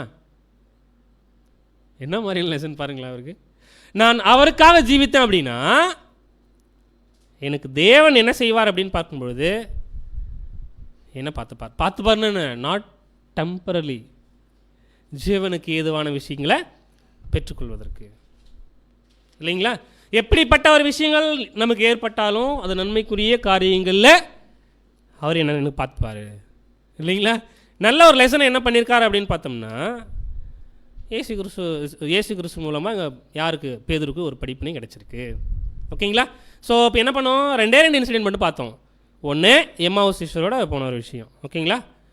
2வது ஒரு கிரேட் லெசன், ஒரு படிப்பினை. நிஜமாக இந்த ஒரு படிப்பினைன்றது ஒரு it is not a little lesson. ஒரு சின்ன ஒரு லெசன் தாங்க இது, ஒரு சின்னதான ஒரு படிப்பினை தாங்க, சொல்லவே முடியாது. பாருங்களேன், தேவன் நமக்கு நம்முடைய வாழ்க்கையில் எது செஞ்சாலும் அது நன்மைக்காக மாத்திரம் அப்படின்ற ஒரு விஷயத்தை புரிஞ்சுக்கிறதே கஷ்டம். ஒருவேளை நம்மளுடைய வாழ்க்கையில் அதை அபியாசப்படுத்துறது, படுத்துக்கொண்டு அதில் ஜெயித்து வருவது ரொம்ப கஷ்டம் இல்லைங்களா? ஸோ இதுதான் கிரேட்டஸ்ட் லெசன் ஃபார் அஸ். பெரிய ஒரு படிப்புன்னு நமக்கு பேதுருக்கிட்ட இருந்து இயேசு கிறிஸ்து ரொம்ப அழகாக நமக்கு கொடுக்குற ஒரு விஷயம். ஓகேங்களா? சரி, அடுத்து இந்த ஒரு 500 பேருக்கு என்ன பண்ணுறாருன்னா இயேசு கிறிஸ்து தரிசனமாகறாருல்ல, அது ஏற்கனவே ப்ரீ பிளான்டா? நீங்கள் என்னால் என்ன பண்ணுங்க, 500 பேரை கூப்பிட்டு வச்சுருங்க, நான் என்ன பண்ணுறேன், நான் வந்து மீட் பண்ண போகிறேன் அப்படின்னு. அதுக்கப்புறம் எத்தனை நாளுக்கு அப்புறம் நமக்கு தெரியல. இன்னொரு முறையும் பிரதர் எழுதுறார். இன்னொரு டைம் வாசிக்கலாம். இன்னொரு முறையும் அவர் தம்முடைய பின்னடியார்களை கலிலேயாவில் வைத்து சந்தித்தார். இந்த சந்திப்பானது முன்கூட்டியே சொல்லி வைக்கப்பட்டு முன்கூட்டியே சொல்லி வைக்கப்பட்டு ஏற்பாடு பண்ணப்பட்ட சந்திப்பாகும். ஏற்பாடு பண்ணப்பட்ட ஒரு சந்திப்பு இல்லைங்களா? அங்கே என்ன பண்ணுறாங்கன்னா சகோதர சகோதரிகள் நிறைய பேர் இயேசு கிறிஸ்துவை பார்க்குறாங்க. வாசிக்கலாம். ஒரு குறிப்பிட்ட இடத்தில் இயேசு தம்முடைய பின்னடியார்கள் சந்திப்பதற்காக முன்னமே தெரிவித்தார். கிட்டத்தட்ட 500 சகோதர சகோதரிகள் அவரை சந்தித்ததாகவும் அவருடைய உயிர்த்தெழுதலுக்கு சாட்சியாக இருந்ததாகவும் பரிசுத்தவானாகிய பவுல் கூறுகின்றார். 1 கொரிந்தியர் 15ஆம் அதிகாரத்தில் 6வது வசனத்தில் பவுல் இதை சொல்லுவார். என்ன சொல்லுவார் அப்படின்னா 500 பேருக்கு என்ன பண்ணார் அவர் தரிசனம். அதுக்கப்புறம் என்ன சொல்லுவார் தெரியுங்களா? என்ன பிறவின்னு சொல்லுவார்? அகால பிறவியாக எனக்கும். அது ரொம்ப கஷ்டம் அவருடைய தரிசனம் எல்லாம். அது பார்த்துட்டு அதுக்கப்புறம் வாழ்ந்தது இல்லைங்களா? ரைட்டு. ஸோ இதுதான் இந்த ஒரு காரியத்தை சிந்திக்கும் பொழுது it is pre plan. Even இந்த இடத்துல ஆண்டவர் இயேசு கிறிஸ்து என்ன பண்ணிடலை அப்படின்னு பார்க்கும் பொழுது, அவர் உயிர் தெழுந்த முதல் நாளிலே 50 பேருக்கு தரிசனம் ஆகலை. கரெக்டுங்களா? கொஞ்சம் கவனிங்க. உயிர் தெழுந்த முதல் நாளிலே 500 பேர் தரிசனம் ஆனாரா? அப்படி தரிசனம் ஆயிருந்தால் என்ன ஆகுறது? இல்லை, அப்படி தரிசனமாக இருந்தாருன்னு 500 பேருக்கும் இல்லை. ஆக்சுவலி இங்கே இந்த 12 பேர், அதாவது 11 பேர் மட்டும் இல்லை, கூட இருந்த ஸ்திரீகள் முதல்ல இவங்களுக்கு தரிசனமாகி இவங்களுக்கு புரிய வைக்கிறதுக்கே நாட்கள் ஆகுது. 500 பேருக்கு இமீடியட்டாக முதல் நாளே தரிசனமாக இருந்தேன்னா ஸோ அவங்களால எல்லாம் பண்ணியிருக்க முடியாது. பயந்து தான் போயிருக்கணும். எப்படியா இயேசு கிறிஸ்து மனுஷ சாயெல்லாம் வந்து நின்னா கூட. ஸோ அதான் இயேசு கிறிஸ்துவனுடைய ஒரு பிளான் இல்லைங்களா? ஸோ அந்த நாட்கள் என்ன ஆகுதுன்னா வரும், வந்த பிற்பாடு அதுதான் ப்ரீ பிளான். ஏன் இது ப்ரீ பிளான்னா இதுக்காக தான். ஓகேங்களா? ஏற்கனவே முன்கூட்டியே அது ஏற்பாடு பண்ண வைக்கப்பட்டு இயேசு கிறிஸ்து என்ன பண்ணுறாரு அப்படின்னு பார்த்தோம்னா, போயிட்டு எல்லாரோட என்ன பண்ணுறாரு அப்படின்னு பார்க்கும்பொழுது தரிசனமாகி பேசுகிறாரு. ஓகேங்களா? ஒரு வேளை அங்கே என்ன பேசியிருப்பார் பவுல் இங்கே எழுதலை, ஆனால் அது சம்மந்தப்பட்ட விஷயங்கள் லூக்கா எழுதியிருப்பார். அப்போஸ்தலர் நடவடிக்கையில். ரொம்ப நல்லா சொல்லிட்டீங்க சிஸ்டர் இல்லைங்களா? ஈவன் அவர் உயிர் தெழுந்த அந்த 40 நாளில் அவர் பேசின அநேக காரியங்களுடைய கோர் பாயிண்ட் என்ன அப்படின்னு பார்த்தோம்னா, முக்கியமான ஒரு விஷயம் தேவனுடைய ராஜ்யத்தை பற்றி நிறைய விஷயங்கள் அவர் அங்கே சொல்லியிருந்தாலும் கூட இன்னொரு பாயிண்ட் அந்த இடத்துல சொல்கிறாங்க அப்படின்னு பார்க்கும்பொழுது பிரதர் எழுதுகிறாங்க அப்படின்னா தேவனுடைய ராஜ்யத்தை பற்றி. சரிங்களா? ரைட். ஸோ இப்படி முதல்ல அந்த ஒரு பாடத்தினுடைய முதல் பகுதியில் என்ன பார்த்து முடிச்சிருக்கோம்னா, இப்படி 7 அல்லது 11 முறை அவர் தரிசனமானாலும் சில தரிசனங்களை மட்டும் எடுத்துக்கிட்டோம். அதில் இருக்கிற நமக்கு லெசன் என்ன அப்படின்னு மாத்திரம் என்ன பண்ணோம் பார்த்தோம். ஓகேங்களா? எல்லாத்தையும் எடுத்துக்கலாம். ஓகேங்களா? ஆனால் இப்போ என்ன பண்ணலாம், நம்ம பாடத்துக்குள்ளே போகலாம். இப்போ தான் பாடத்துக்குள்ளே போகிறோமா யோசிக்க வேணாம். ஓகேங்களா? இன்னும் கொஞ்சம் நேரம் தான்.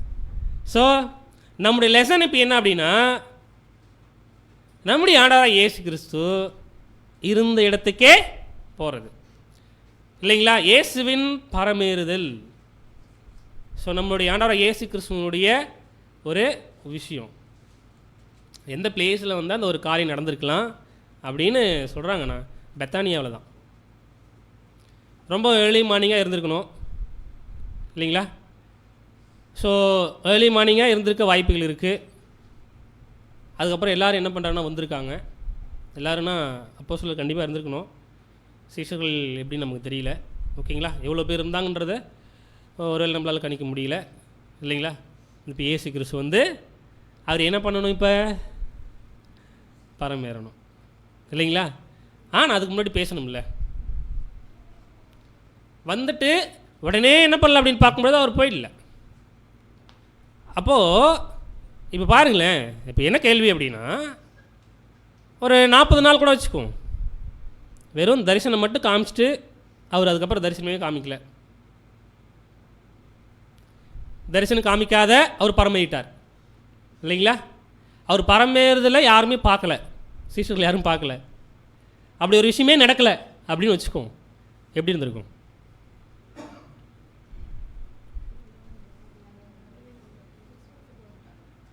அவங்க தான் உயிர் தேர்தலை விசுவாசிச்சிருக்கணுமே. ஏன்னா இயேசு கிறிஸ்துவை பார்த்துட்டாங்க, ஒரு மைண்டாக அவங்களுக்கு ஒரு திடமான ஒரு மைண்டு வந்துடுச்சு. ஓகே, ரைட்டு தான், போதும் இல்லைங்களா? ஆனால் ஏன் அவர் பரலோகத்துக்கு போகிறது கூட, அது பரமேறதை கூட அவங்களுடைய கண்களால் பார்க்கணும் அப்படின்ற ஒரு பிளானை இயேசு கிறிஸ்துங்க தீட்டியிருக்கார். என்னங்க சிஸ்டர்? நம்பிக்கை இன்னும் ஃபுல்லாக அவங்க நம்பலை. அதுதான் இடையிலே வர நம்பாத ஒருத்தர் கூட நம்ப வச்சிட்டாரே. தோமா கூட என்ன பண்ணிட்டாருன்னா, பாருப்பா கையெல்லாம் வந்து என்ன தொட்டுப்பார், நான் தான் நம்பிடு அப்படின்னு சொல்லிட்டு ஓகே ஓரளவுக்கு நம்பிக்கைக்குள்ளே வந்தாச்சு. ஈவன் உயிர் தேடுதல் பாருங்களேன், இப்போது 11 பேர் மட்டும் கிடையாது, 500 பேர் என்ன பண்ணியிருக்காங்கன்னா தரிசனமாயிருக்காரு. ஸோ பார்த்துருக்காங்க எல்லாரும் இயேசு கிறிஸ்துவை. எப்படி பார்த்துருக்காங்கன்னா, கண்ணால், இந்த மாம்ச கண்ணால் எல்லோரும் பார்த்துருக்காங்க. ஸோ அவங்க கண்டிப்பாக அந்த ஒரு பிலீவுக்குள்ளே இருந்திருக்கணும். அப்படி இருந்திருக்கும் பொழுது ஏன் இப்படிப்பட்ட ஒரு பரமேறுதல் அப்படின்னு ஒரு விஷயத்தை இயேசு கிறிஸ்து இங்கே பிளான் பண்ணியிருக்கணும்? வெரி குட், ஒரு பாயிண்ட் கண்டுபிடிச்சிட்டிங்க. திரும்ப அவரை பார்க்கவே முடியாதுன்னு யாரும் சொல்லணும்?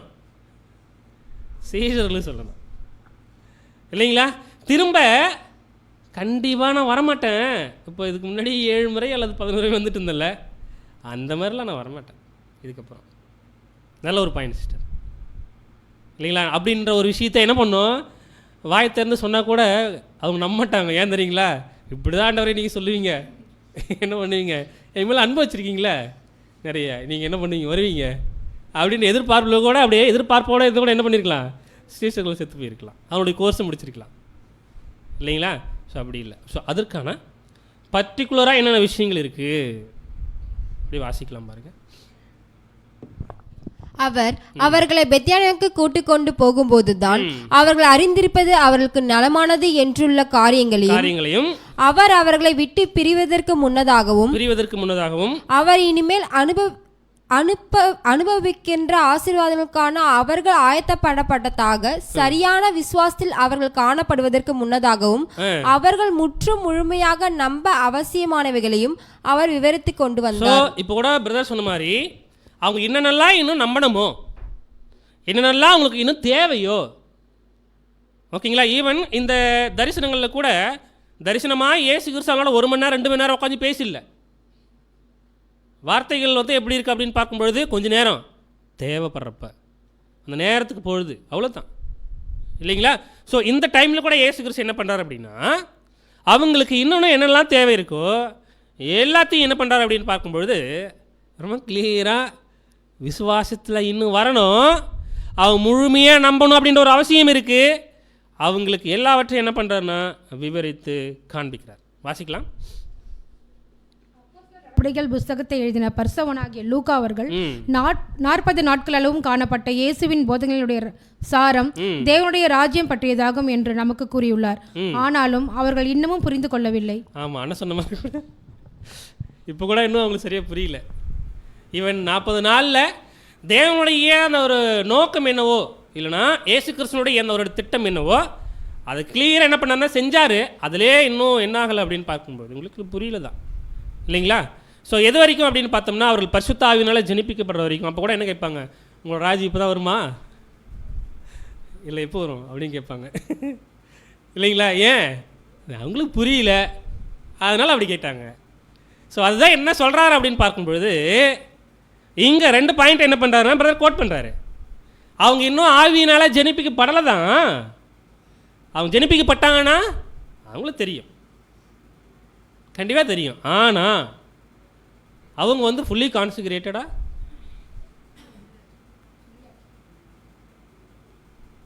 மாட்டிக்கிட்டோம்.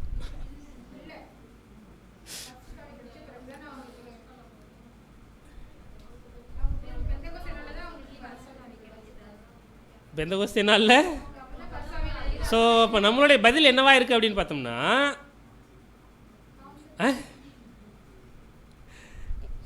புரியலைங்க சார். அர்ப்பணிச்சு தான் இருக்காங்க, ஃபுல்லி கிடையாது. இது புதுசாக இருக்கு. அது ஓகே, ஓகேங்களா? ஸோ அப்போது பிரதர் அவருடைய வார்த்தைகளை ரொம்ப கிளியராக கோட் பண்ணுறாரு. நீங்கள் சொன்ன பதில் கரெக்டு தான், கொஞ்சம் சேஞ்ச் பண்ணிக்கலாம். ஓகேங்களா? என்ன அப்படின்னா, தே ஹவ் கான்சிக்ரேட்டட் ஃபுல்லி. ஆமாம், அப்போ கான்சிக்ரேஷன் அதாவது முழுமையாக அர்ப்பணிக்கப்படுறதுனா என்ன? பிரித்தெடுக்கப்படுறது உலகத்திலிருந்து. இது இயேசு கிறிஸ்து கூட அவர் வாழும்பொழுது என்ன சொன்னார்? மரித்தவர்கள் தங்களை மரித்தவர்கள் அடக்கம் பண்ணிட்டோம், நீ வாப்பா கிளம்பின்னு சொன்னார் இல்லையா? எல்லோரும் என்ன பண்ணாங்க? இயேசு கிறிஸ்து கூட நாங்கள் எல்லாத்தையும் விட்டுட்டு வந்தோமே அப்படின்னா என்ன அர்த்தம்? நாங்கள் ஃபுல்லி கான்சிக்ரேட்டட்னு பேசுகிறார் அவர் இல்லைங்களா? நாங்கள் முழுசாக அர்ப்பணித்து வந்திருக்கோம், எங்களுக்கு என்ன தருவீங்க? மறு ஜென்ம காலத்திலே மனுஷகுமாரன் தம்முடைய மகிமையில் உட்காரும் பொழுது அப்போ என்ன பண்ணுவீங்க நீங்கள்? இம்மையில் அப்போ 12 சிங்காசனம், ராஜரிகத்தில் உட்காருது, அதெல்லாம் பேசுகிறார் இல்லையா? அப்படின்னா நம்ம இன்றைக்கி புரிஞ்சுக்கணும் என்ன தெரியுங்களா? அவங்க ஃபுல்லி கான்சிக்ரேட்டட் தான், பட் ஃபுல்லி கான்சிக்ரேட்டடும் ஆவினால் ஜெனிப்பிக்கப்படுதும் நம்ம வித்தியாசப்படுத்தி இங்கே பார்க்குறோம். பட் நம்ம எப்படி புரிஞ்சுக்கூடாதுன்னா, ஃபுல்லி கான்சிக்ரேட்டட் பொழுது தான் ஆவினால் ஜெனிப்பிக்கப்படும் அப்படின்ற ஒரு விஷயத்தை புரிஞ்சுக்கூடாது. ஓகேங்களா? ஸோ ஆவியினால் ஜெனிப்பிக்கப்படுறது அப்படின்றது அவங்களுக்கு அந்த பரிசுத்த ஆவி வாங்கின பிறகு தான். அதுக்கு முன்னாடி அவங்க முழுசாக நீங்கள் சொல்லுங்களேன், 3.5 வருஷம் வேறு எங்கேயாவது போயிருப்பாங்களா? தங்களுடைய வீடுகளுக்கு போயிட்டு எல்லாரையும் பார்த்துட்டு, ஒரு வேளை இயேசு கிறிஸ்து அங்கே வந்து ஏதாவது ஒரு இடத்துல பேசுகிறார் அப்படின்னா ஓகே, இல்லை வேறு ஏதாவது வேலை செஞ்சுருப்பாங்களா? எங்கேயுமே நம்ம பார்க்க முடியல. அப்படி 4 சுவிசேஷங்களிலும் எங்கேயுமே அந்த வார்த்தைகள் இல்லை. ஓகேங்களா? ஸோ நம்ம என்ன பண்ணலான்னா, அவர்கள் பரிசுத்த ஆவியினால் ஜெனிப்பிக்கப்படுவது வரையிலும் அவர்களால் முழுமையாய் புரிந்து கொள்ள முடியாது என்பது உண்மைதான் இல்லைங்களா? அப்படி இயேசு கிறிஸ்து அவங்க சொன்னாலும் நிறைய விஷயங்களை அவங்களுக்கு புரிய வச்சாலும் அவங்களுக்கு புரியல. ஓகேங்களா? ஏன்னா இன்னும் ஆவியினால் ஜெனிப்பிக்கப்படலை. ஓகேங்களா? வாசிக்கலாம். அவர்கள் ஜெருசலேமை விட்டு போகாமலும் எவ்விதமான பிரசங்கம் பண்ணும் வேலையில் ஈடுபடாமலும் இருந்து பிதா வாக்களித்துள்ளதாக இயேசுவினால் ஏற்கனவே அவர்களுக்கு தெரிவிக்கப்பட்ட பரிசுத்த ஆவி என்னும் வரத்தை பெற்றுக்கொள்வதற்காக காத்திருக்க மாத்திரமே செய்ய வேண்டும் என்ற காரியத்தை இயேசு அவர்களுடைய கவனத்திற்கு கொண்டு வந்தார். ஸோ என்ன ஒரு விஷயத்தை அவர் புரிய வச்சிருக்காருன்னா, விலைக்கு சொல்லியிருக்காருன்னா, வெயிட் பண்ணணும், பரிசுத்த ஆவியை வாங்குற வரைக்கும் நீங்கள் அமைதியாக இருக்கணும். என்ன பண்ணணும் அப்படின்னு பார்த்தோம்னா, அந்த ஒரு காரியத்துக்காக கவனத்தோடு நீங்கள் வெயிட் பண்ணுங்கள், அவ்வளோதான். So they have to wait. ஓகேங்களா? ஸோ அதுக்கப்புறம் தான் அவங்களால என்ன பண்ண முடியுது அப்படின்னு பார்க்கும்பொழுது பேச முடிஞ்சுது. அது பேதுருடைய ஸ்பீச்சாக இருந்தாலும் சரி இல்லைங்களா, அவருடைய முதல் பிரசங்கமாக இருந்தாலும் சரி, சகோதரருடைய வார்த்தைகளாக இருந்தாலும் சரி. ஸோ அதுக்கப்புறம் தான் தெளிவாக என்ன பண்ணாங்கன்னா பேச ஆரம்பிக்கிறாங்க. ஈவன் அவங்க கூட பரிசுத்த ஆவியை வாங்கின பிற்பாடு கூட இமீடியட்டாக என்ன ஆகலை அப்படின்னு பார்த்தோம்னா, கிராஜுவலாக தான் என்ன ஆகுது அவங்களுக்கு. ஸோ அதுக்கப்புறம் எல்லாமே கிடைக்கிற ஒரு விஷயம், ரைட்டு, சரிங்களா? ஸோ அப்படின்னா யோவான் ஸ்நானம் கொடுத்தவர் ஞானஸ்நானம் இருக்குது, தண்ணீர்னால் பாவம் மன்னிப்புக்கு ஏற்றது ஒன்று. ஆனால் பெந்தகோஸ்தே நாள் என்று ஆவியினால் ஞானஸ்நானம், இதெல்லாம் இயேசு கிறிஸ்து பேசியிருக்கார். ஓகேங்களா? ஸோ ஒரு வேளை 5வது தொகுதியில் படித்தோம் இல்லையா? எங்கே படித்தோம் இது? 5வது தொகுதியில்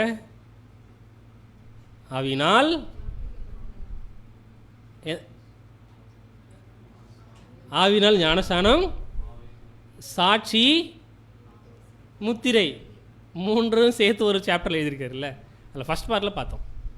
சரிங்களா? அப்போ ஆவியினால் ஞானஸ்நானம் அப்படின்ற ஒரு விஷயத்தை கண்டிப்பாக வாங்கியிருக்கணும். ஓகேங்களா? ரைட்டு.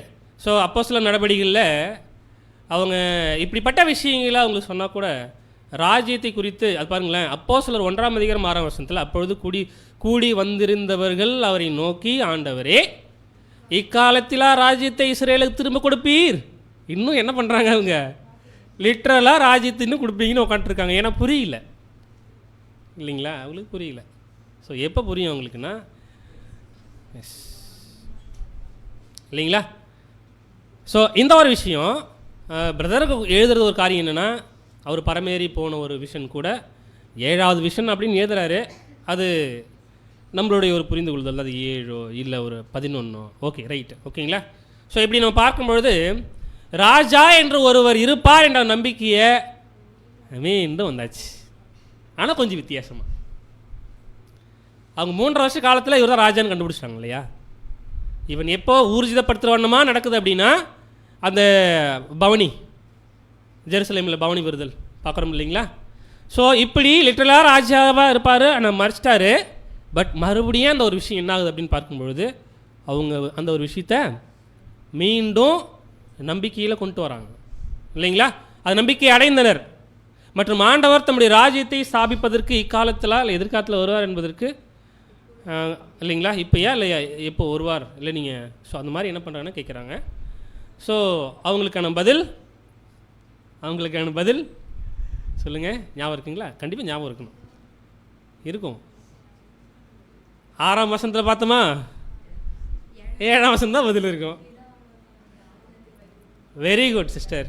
7ஆம் வசனத்தில் பிதாவானவர் தம்முடைய ஆதீனத்திலே வைத்திருக்கிற காலங்களையும் வேலைகளையும் அறிகிறது. உங்களுக்கு ரொம்ப அழகாக பேசியிருக்காரு பாருங்க இயேசு கிறிஸ்து அன்னைக்கு இல்லைங்களா. இயேசு கிறிஸ்து கிட்ட வந்து உங்களோட ராஜ்யம் இப்போ தானா, இல்லை எப்போ வருவீங்க சொல்லுங்கள் அப்படின்னு கேட்டால், அது அப்பாவுடைய ஆதீனத்தில் வைத்திருக்கிறாரு இல்லைங்களா. அது நம்ம காலங்களையும் வேலைகளையும் அறிகிறது அப்படின்னா நீங்கள் தெரிஞ்சிக்க கூடாதுன்னு சொல்கிறாரா? அப்படி கிடையாது இல்லைங்களா. நீங்கள் தெரிஞ்சுக்கூடாதுங்க, இது உங்களுக்கு இல்லை அப்படின்லாம் இல்லை. மீட் இன் டியூ சீசன், ஏற்ற காலத்தில் கொஞ்சம் கொஞ்சமாக உங்களுக்கு தெரியும் அப்படின்றத பதில் இல்லைங்களா. ஸோ அப்படின்னா தம்முடைய ஆதீனத்தில், இந்த ஆதீனம் இருக்குல்ல, அது என்ன? ஆதீனத்தில் அவருடைய திட்டத்தில், அப்புறம் ஆமாம் அவருடைய திட்டத்தில்ன்றது ரைட்டு சிஸ்டர். ஆதி அப்படின்றதுனால நம்ம அவருடைய திட்டம், அவருடைய மறைக்கப்பட்ட ஒரு விஷயம். எஸ், இங்கிலீஷில் பார்த்தோம். And he said unto them, it is not for you to know the times or the seasons. இந்த நேரங்களையும் வேலைகளையும், சீசன்ஸ் அப்படின்னு சொன்னாலும் நமக்கு தெரியும், டைம்ன்றது கூட இந்த டைம் சொல்லிடலாம் இல்லைங்களா. அப்போ ரெண்டுத்துக்கும் வித்தியாசம் இருக்குல்ல. இப்போ டைம்னா என்ன? இன்னைக்கு என்ன தேதி? 13. எக்ஸாம் எழுதிட்டே இருக்கு ஞாபகம், 13. அப்புறம் இந்த தேதியில் இது நடக்கும், எஸ். இந்த வருஷத்தில் இது நடக்கும், எஸ். 1874 இது நடக்கும், எஸ் இல்லைங்களா. 1914 இது நடக்கும், எஸ். ஆனால் இந்த காலப்பகுதி இருக்குல்ல, இந்த ஏஜ், இந்த ஒரு டியூரேஷன், அதான் சீசன் இல்லைங்களா. நம்ம சொல்லுவோம்ல, நமக்கு வந்து இந்த சம்மர் சீசன் சொல்லுவோம். எத்தனை மாதம் பாண்டிச்சேரிக்கு சொல்லுங்கள்? 2 மாதமா இல்லை 1 மாதமா? 6 மாதம். அது கூட அதிகமாக வச்சுக்கலாம் இல்லைங்களா. அவ்வளோ தட் இஸ் சீசன். அதான் சொல்கிறாரு, அந்த காலத்தையும் அந்த ஒரு நேரத்தையும் வேலைகளையும் உங்களுக்கு அடுத்ததில்லை, பட் தெரியும். ஸோ என்னன்னா அந்த இடத்துல which the father had put in his own power, அவருடைய ஆதீனத்தில் அப்படின்ற ஒரு விஷயத்தை ஆங்கிலத்தில் படித்தோம் அப்படின்னா அவருடைய சொந்த வல்லமையில் இல்லைங்களா, அவருடைய சொந்த அதிகாரத்தில், அவருடைய வல்லமையில் அவர் வச்சிருக்கிற விஷயங்களை நாமளா போயிட்டு என்ன பண்ண முடியாது, அதை பிக் பண்ணி எடுத்துலாம் தெரிஞ்சிக்க முடியாது இல்லைங்களா. எப்படி தானே அவர் கண்டிப்பாக வெளிப்படுத்துவார்ப்பா. கிராஜுவலாக என்ன பண்ணுவீங்க, நீங்கள் தெரிஞ்சுப்பீங்க ஓகேங்களா. இதுக்கு சில இடங்களில் என்ன பண்ணுறாருன்னா ரொம்ப அழகான விஷயங்களை கொடுக்குறார். ஸோ கண்டிப்பாக இது நிறைவேறும், கொஞ்சம் கொஞ்சமாக தெரிஞ்சுக்குவீங்க. அவங்களுக்கு வந்து கண்டிப்பாக நான் அதை சொல்ல மாட்டேன் அப்படின்லாம் இல்லை. ஈவன் இயேசு கிறிஸ்துக்கே பரமேறின பிறகு தான் தெரியும். அவர் வாழ்கிறப்ப கூட இயேசு கிறிஸ்துக்கு 1914 இருக்கு இல்லையா, பிரஜாதிகளின் காலம். இயேசு கிறிஸ்துக்கு மேபி தெரியல நமக்கு. ஏன்னா அந்த நாளையும் அந்த நாளையும் பிதா தவிர குமாரனு மரியான்னு அப்போ சொல்லிட்டார். இல்லை, இயேசு கிறிஸ்துக்குவே ஏற்ற காலத்தில் தான் அந்த ஒரு மீட், அந்த ஒரு ஆகாரம் அவருக்கு தெரியுது. ஸோ அதே போல தான் இல்லைங்களா. ஸோ அன்புக்குரிய சகோதர சகோதரிகளே, இங்கே அதான் சொல்கிறாங்க, அவர் அதை தேவதூதர்களுக்கு வெளிப்படுத்தவில்லை, லோகோஸு கூட இல்லை. பாருங்களேன், ரீப்ரிண்ட் 5943 அவர் மாம்சத்தில் இருந்தபோது நமது கர்த்தராகி இயேசுவுடன் அதன் கால அம்சங்களை முழுமையாக விவாதிக்கவில்லை. என்ன சொல்கிறார் அப்படின்னா, கால சம்பந்தப்பட்ட விஷயங்கள் வந்துட்டாலே இயேசு கிறிஸ்து ரொம்ப கிளவராக பதில் சொல்லுவார் இல்லைங்களா.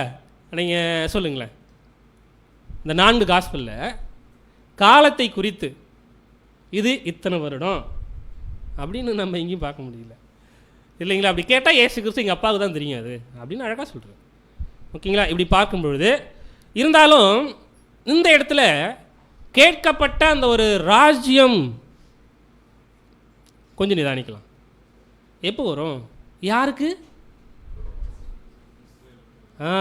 அதான் பாயிண்ட்டு, இஸ்ரேலர்களுக்கு. எப்போ நீங்கள் சொல்லக்கூடாது, எப்போ? சிஸ்டர், எஸ், இந்த கிங்டம், ரைட்டு, பதில் ரைட்டு, அந்த ராஜ்யத்தில். பட் என்ன கேள்வி அப்படின்னா, அந்த நாள் அதுதான் இப்போ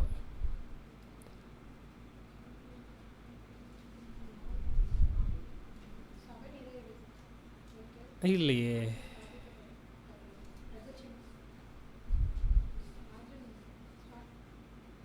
ராஜ்யம் சொல்கிறீங்க இல்லை, ஆக்சுவலி ராஜ்யம் எப்போ வந்திருக்கு நம்ம விசுவாசிக்கிறோம் அப்போ ஏன்னு கேட்குறேன். இல்லைன்றது நம்ம பதிலாக இருக்குது. இப்போ தான் என்னென்னா, இயேசு கிறிஸ்து 1874 2ஆம் வருகையில் வந்துட்டாலும் ராஜ்யத்தோடு வந்தாலும், பட் யாருக்கு அங்கே ராஜ்யம் இல்லை, யாருக்கு அந்த ஒரு ராஜ்யம் கிடைக்கல அப்படின்னு பாருங்கள், இஸ்ரேலுக்கு இல்லை.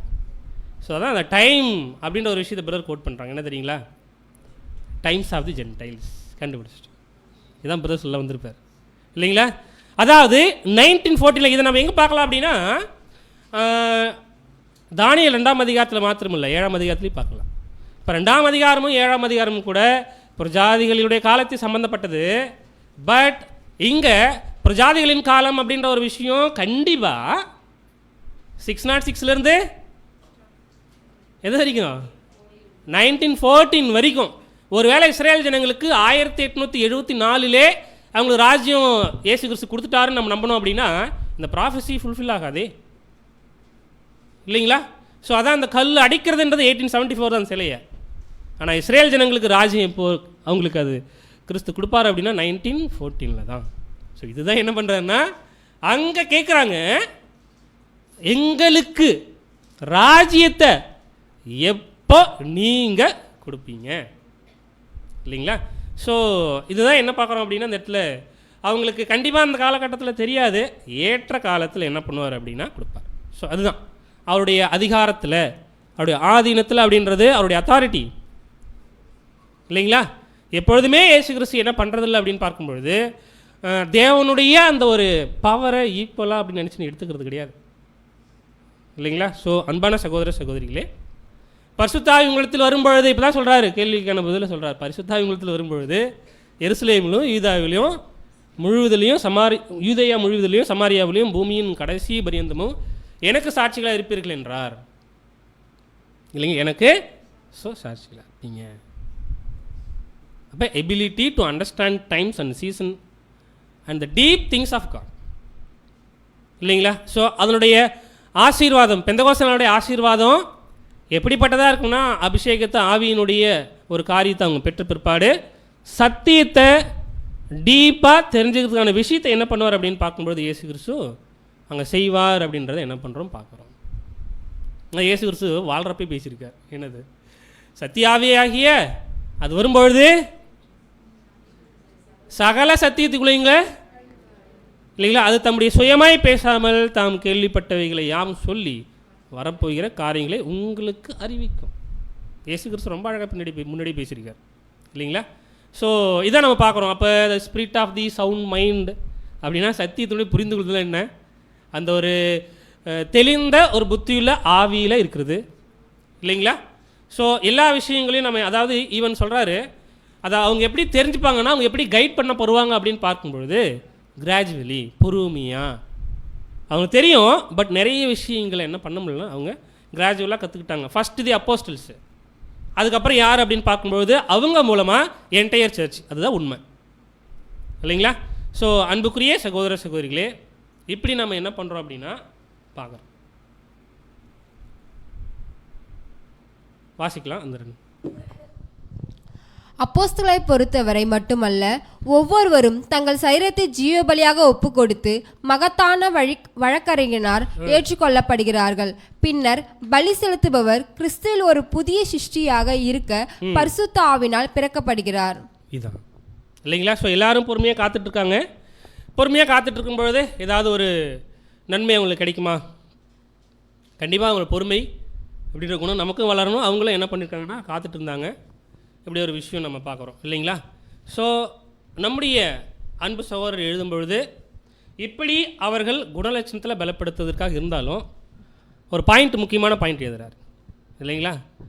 ஏன் இந்த ராஜ்யம் இப்போ வரும் அப்போ வரும்னு சொல்லலை அவர். அவருக்கு தெரிலன்ற தெரியுமோ, மேபி தெரிஞ்சிருக்கலாம், நமக்கு தெரியல. ஓகேங்களா? ஏன் ஒரு 20 நூற்றாண்டில் ஒரு 18 நூற்றாண்டு ஆகும் அப்படின்னு அப்பயே சொல்லியிருக்கலாம்ல.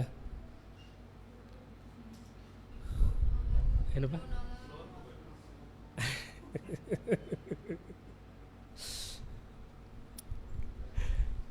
நிஜமாக அது ஒரு ஞானமான காரியமாக இருந்திருக்காதுன்னு பிறகு சொல்கிறாரு இல்லைங்களா?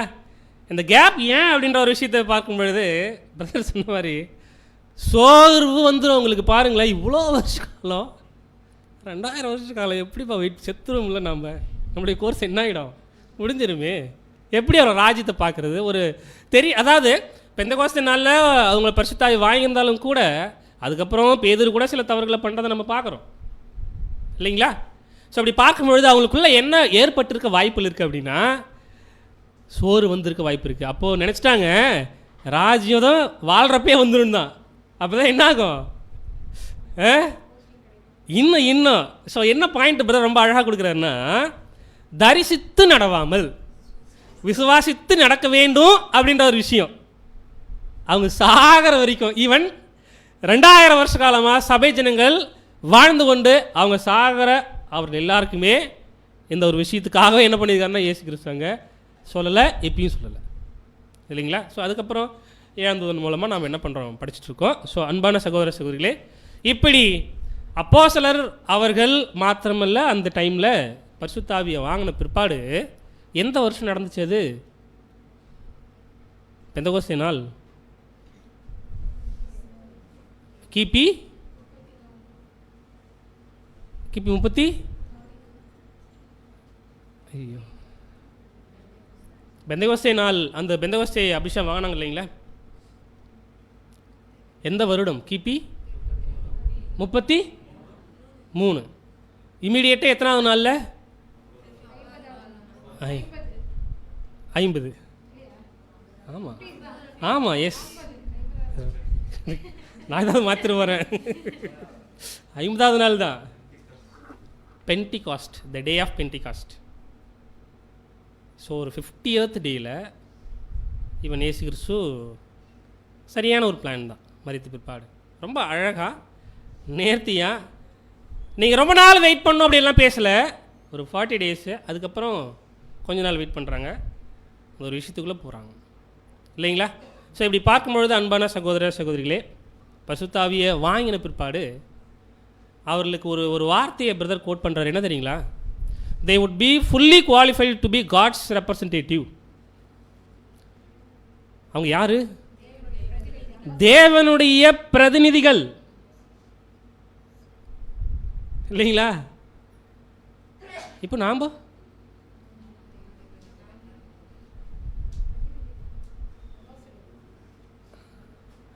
இப்படி சொல்லிட்டீங்களே. இயேசு கிறிஸ்து பழைய ஏற்பாட்டின் காலத்தில் என்ன பண்ணாருன்னா தூதனாக இருந்து எல்லா வேலையும் செஞ்சார். ஸோ நம்ம லோகோஸ் அப்படின்னு சொன்னாலே காட்ஸ் ரெப்ரசன்டேட்டிவ் அப்படின்னு தான் நம்மளுடைய மனசில் வரும். ஓகேங்களா? ஏன்னா நம்ம வந்து பரிசுத்தாவியை வாங்கினது போல் அவங்க வாங்கினது போல் ஈவன் நம்ம என்ன ஆகலை, பட் அந்த ஒரு ஆவின் ஞானஸ்தானத்துக்குள்ளே தான் போயிட்டுருக்கோம். அதெல்லாம் நம்ம 5வது ஒரு வால்யூமில் படிச்சிருக்கோம். ஓகேங்களா? அப்படி எக்ஸாக்டாக நம்ம என்ன சொல்லலாம் அப்படின்னு பார்த்தோம்னா, நாம் கிறிஸ்துவின் பிரதிநிதின்னு சொல்லலாம்.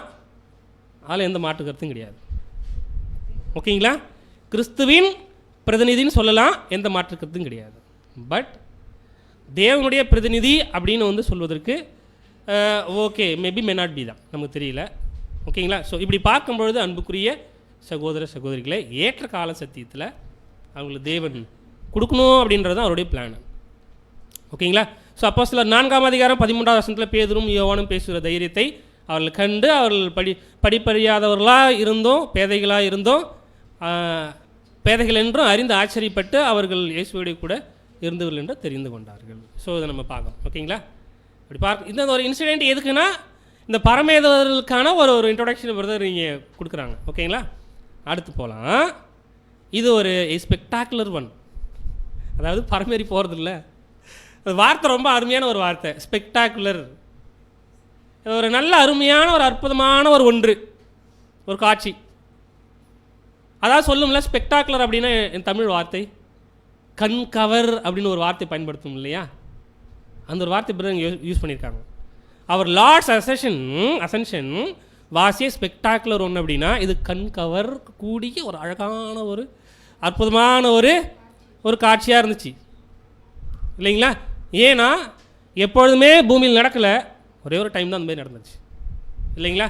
ஸோ இப்படிப்பட்ட ஒரு காட்சி இயேசு கிறிஸ்து என்ன சொல்கிறார் அப்படின்னு பார்க்கும்பொழுது, இதுக்கு முன்னாடி அதாவது இப்படிப்பட்ட ஒரு காட்சியை யாருக்கு மாத்திரம் காமிச்சிருக்காரு அப்படின்னு பார்த்தோம்னா, இயேசு கிறிஸ்துவனுடைய அந்த சீஷர்களுக்கு மாத்திரம்தான், உலகத்தில் இருந்த யாருக்கும் கிடையாது. கரெக்டுங்களா? அதுதான் இயேசு கிறிஸ்து முன்னாடியே பேசிட்டாரு. இன்னும் கொஞ்சம் காலத்தில் உலகம் என்ன காணாதுன்னு என்ன அர்த்தம்? நீங்கள் என்ன பார்ப்பீங்க இல்லைங்களா? ஸோ அதான் இவங்க பார்த்தாங்க. அவங்க என்ன பண்ணலாம் அப்படின்னு பார்க்கும்பொழுது பார்க்கல.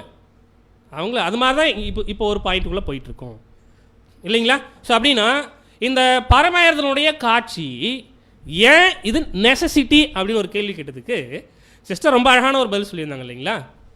ஏன்னா நான் போயிட்டு திரும்பி வர மாட்டேன் அப்படின்ற விஷயம் இல்லைங்களா? வாசிக்கலாம் பாருங்கள் வேகமாக.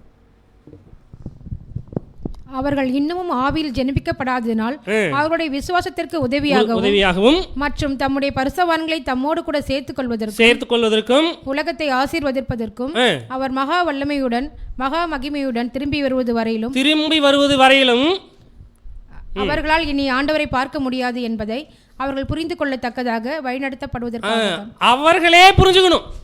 என்ன புரிஞ்சுக்கணும்னா, இதுக்கப்புறம் இயேசு கிறிஸ்து என்ன பண்ண மாட்டாரு, வரமாட்டார் அப்படின்னு சொல்லிட்டு இல்லைங்களா? அவர் முன்பிருந்த இடத்திற்கு திரும்புவது மாத்திரம் புரிந்து கொள்ளப்படக்கூடாது. அவர் உலகத்திற்கான ஈடுபலியை கொடுத்ததாக, மாம்சம் ஆகும்படிக்கு அவர் விட்டு வந்த ஆவிக்குரிய நிலைமைக்கும் திரும்புவதாக புரிந்து கொள்ள. ஸோ இது என்னென்னா, மாம்சமாக வந்தார், மரிச்சார், மறுபடியும் என்ன பண்ணுறாரு, அவர் ஏற்கனவே இருந்த அந்த ஒரு பிளேன், என்ன பிளேன் அப்படின்னு பார்த்தோம்னா பரலோகம் இல்லைங்களா? அந்த பிளேனுக்கு என்ன பண்ணுறாரு அப்படின்னு பார்க்கும்பொழுது போகிறத நம்ம பார்க்குறோம் இல்லைங்களா? ஸோ அப்போ ஒருவேளை இயேசு கிறிஸ்து பரமேறி போகிற அந்த ஒரு விஷயத்தை இவன் கண்ணால் பார்த்தாங்களா, இந்த மாம்ச கண்ணால் பார்த்தாங்களா? இதுதான் கேள்வி. சிஸ்டர்,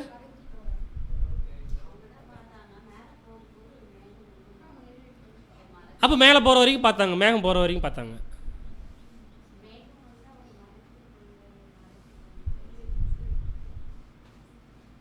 இப்போ மேலே போயிட்டே இருந்தார். ஸோ அதுக்கப்புறம் இதுதான் கேள்வி. இப்போ கொஞ்சம் நம்ம பிரதர் கொடுத்தா அந்த ஒரு இன்டர்பிரேஷன்ஸ் என்ன பண்ணலான்னா நம்ம சேர்ந்திக்கலாம் கொஞ்சம். ஓகேங்களா? பரமேறுதல், அசென்ஷன், அதான் இயேசு தம்முடைய சீஷர்களை விட்டு பிரிந்து அவர்கள் பார்வையிலிருந்து மேகங்களுக்குள்ளாக மறைந்தபோது, மேகங்களுக்குள்ளாக ஸோ அப்படின்னா எப்படி அப்படின்னு பார்க்கும்பொழுது அவர்களை விட்டு பிரிந்து மேகங்களுக்குள்ளாக அவர்கள் பார்வையிலிருந்து நல்லா கவனிக்கலாம். இயேசு தம்முடைய சீஷர்களை விட்டு பிரிந்து அவர்கள் பார்வையிலிருந்து மேகங்களுக்குள்ளாக மறைந்த பொழுது அவர் காட்சியளிக்கத்தக்கதான உருவாக்கின சரீரம் மறைந்து போயிருக்கணும். இது நம்ம எப்படி புரிஞ்சுக்கிறது சொல்லுங்கள். கண்டிப்பாக மேகங்கள் மூலம் என்ன பண்ணாருன்னா போயிட்டே இருந்தான். அப்போ இவங்க அதுக்கப்புறம் என்னென்ன பண்ணாங்க? இவங்க மேலே பார்த்து நின்றுட்டு இருந்தாங்களா? தூதர்கள் வந்து சொல்கிறாங்களே, என்ன சொல்கிறாங்க? ஏன் மேலே பார்த்துட்டு இருக்கீங்க? அவர் போயிட்டாரு. எப்படி போனாரோ அப்படியே தானே திரும்பி வருவார். ஸோ இதனால தான் என்ன பண்ணாங்க அப்படின்னு பார்க்கும்பொழுது இன்பிட்வீனில் சில நூற்றாண்டுகளுக்கு முன்னாடி அவர் வந்து எப்படி போனாரோ அந்த சரீரத்திலே பாருங்கள், இந்த அளவுக்கு அண்டர்ஸ்டாண்டிங் பயங்கரமாக இருந்திருக்கு.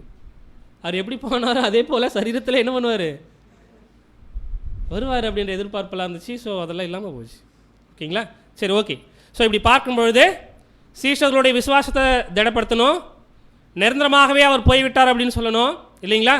இதுக்கப்புறம் இயேசு கிறிஸ்து வரமாட்டார் அப்படின்றத என்ன பண்ணணும் அப்படின்னு பார்க்கும்பொழுது அதை எதிர்பார்ப்போடு இருக்கக்கூடாது இல்லைங்களா? இப்படிப்பட்ட காரியங்களை என்ன பண்ணணும் சொல்லணும். இதுதான் ஒரு 4 பாயிண்ட்டு இல்லைங்களா? ஸோ அன்பான சகோதர சகோதரிகளே, இதுக்கப்புறம் தான் என்ன பார்க்குறோம் அப்படின்னு பார்க்கும்பொழுது அந்த தூதர்கள் பேசுகிறாங்க. நீங்கள் ஏன் வானத்தை அண்ணார்ந்து பார்க்கிறீர்கள் கலிலேயர்களே இல்லைங்களா? உங்களிடத்திலிருந்து வானத்துக்கு எடுத்துக்கொள்ளப்பட்ட இந்த இயேசுவானவர் எப்படி உங்களுடைய கண்களுக்கு முன்பாக வானத்திற்கு எடுத்துக்கொள்ளப்பட்டாரோ அப்படியே மறுபடியும் திரும்பி வருவார். ஸோ அப்படின்னா 2ஆம் வருகை குறித்து இந்த இடத்துல நம்ம இயேசு கிறிஸ்து தூதர்கள் என்ன பண்ணுறாங்கன்னா பேசுகிறாங்க. எப்படி அப்படின்னா இதை நம்ம எப்படி புரிஞ்சுக்கிறது? பவுல் எழுதுவார் 15ஆம் அதிகாரம் 16ஆம் அதிகாரம் இல்லை, ரொம்ப அழகாக இருக்கும். ஒரு ரகசியத்தை உங்களுக்கு அறிவிக்கிறேன், நாம் எல்லாரும் மரண அடைமுதலை ஆனாலும் கடைசி காலம் துணிக்கும் பொழுது. ஓகே, நம்ம பார்க்குறோம் இல்லைங்களா? கடைசி எக்காலம் துணிக்கும் பொழுது. அப்போது அதுக்கு முன்னாடி 6 எக்காலமும் இவருக்கு தெரியுமா? கேள்வி வருது இல்லை? ஆமாவா இல்லைங்களா? அது ஒரு நியாயமான கேள்வி தானே. அப்படின்னா பவுலுக்கு அப்படின்னா இயேசு கிறிஸ்துவனுடைய அந்த வருகை குறித்து கூட அங்கே சொல்லும் பொழுது 2ஆம் வருகை குறித்து கூட சொல்லும் பொழுது கூட எப்படி பேசுகிறார் அப்படின்னு பார்த்தோம்னா, கடைசி எக்காலம் துணிக்கும் பொழுது ஒரு நிமிடத்தில், ஒரு இமைப்பொழுதில் நம்ம எல்லோரும் என்ன ஆகும்? ஓகே, சரிங்களா? ஸோ இதுக்கான இன்டர்பிரேஷன்ஸ் வந்து அட் த லாஸ்ட் ட்ரம்பெட்டு நம்ம typified by the jubilee trumpet இல்லைங்களா? The 7th of the series of symbolical trumpets began in 1874. So அப்போ 7வது எக்காலம் உதப்பட்ட ஒரு வருடம் கூட நம்ம பார்க்குறோம், 1874. ஓகேங்களா? இப்படி அப்போஸ்தலனாகிய பவுலை குறித்து கூட நம்ம படிக்கும்பொழுது இதுக்கு ஸோ மேபி நம்ம 1வது தொகுதியில் கூட படிச்சிருப்போம் கண்டிப்பாக.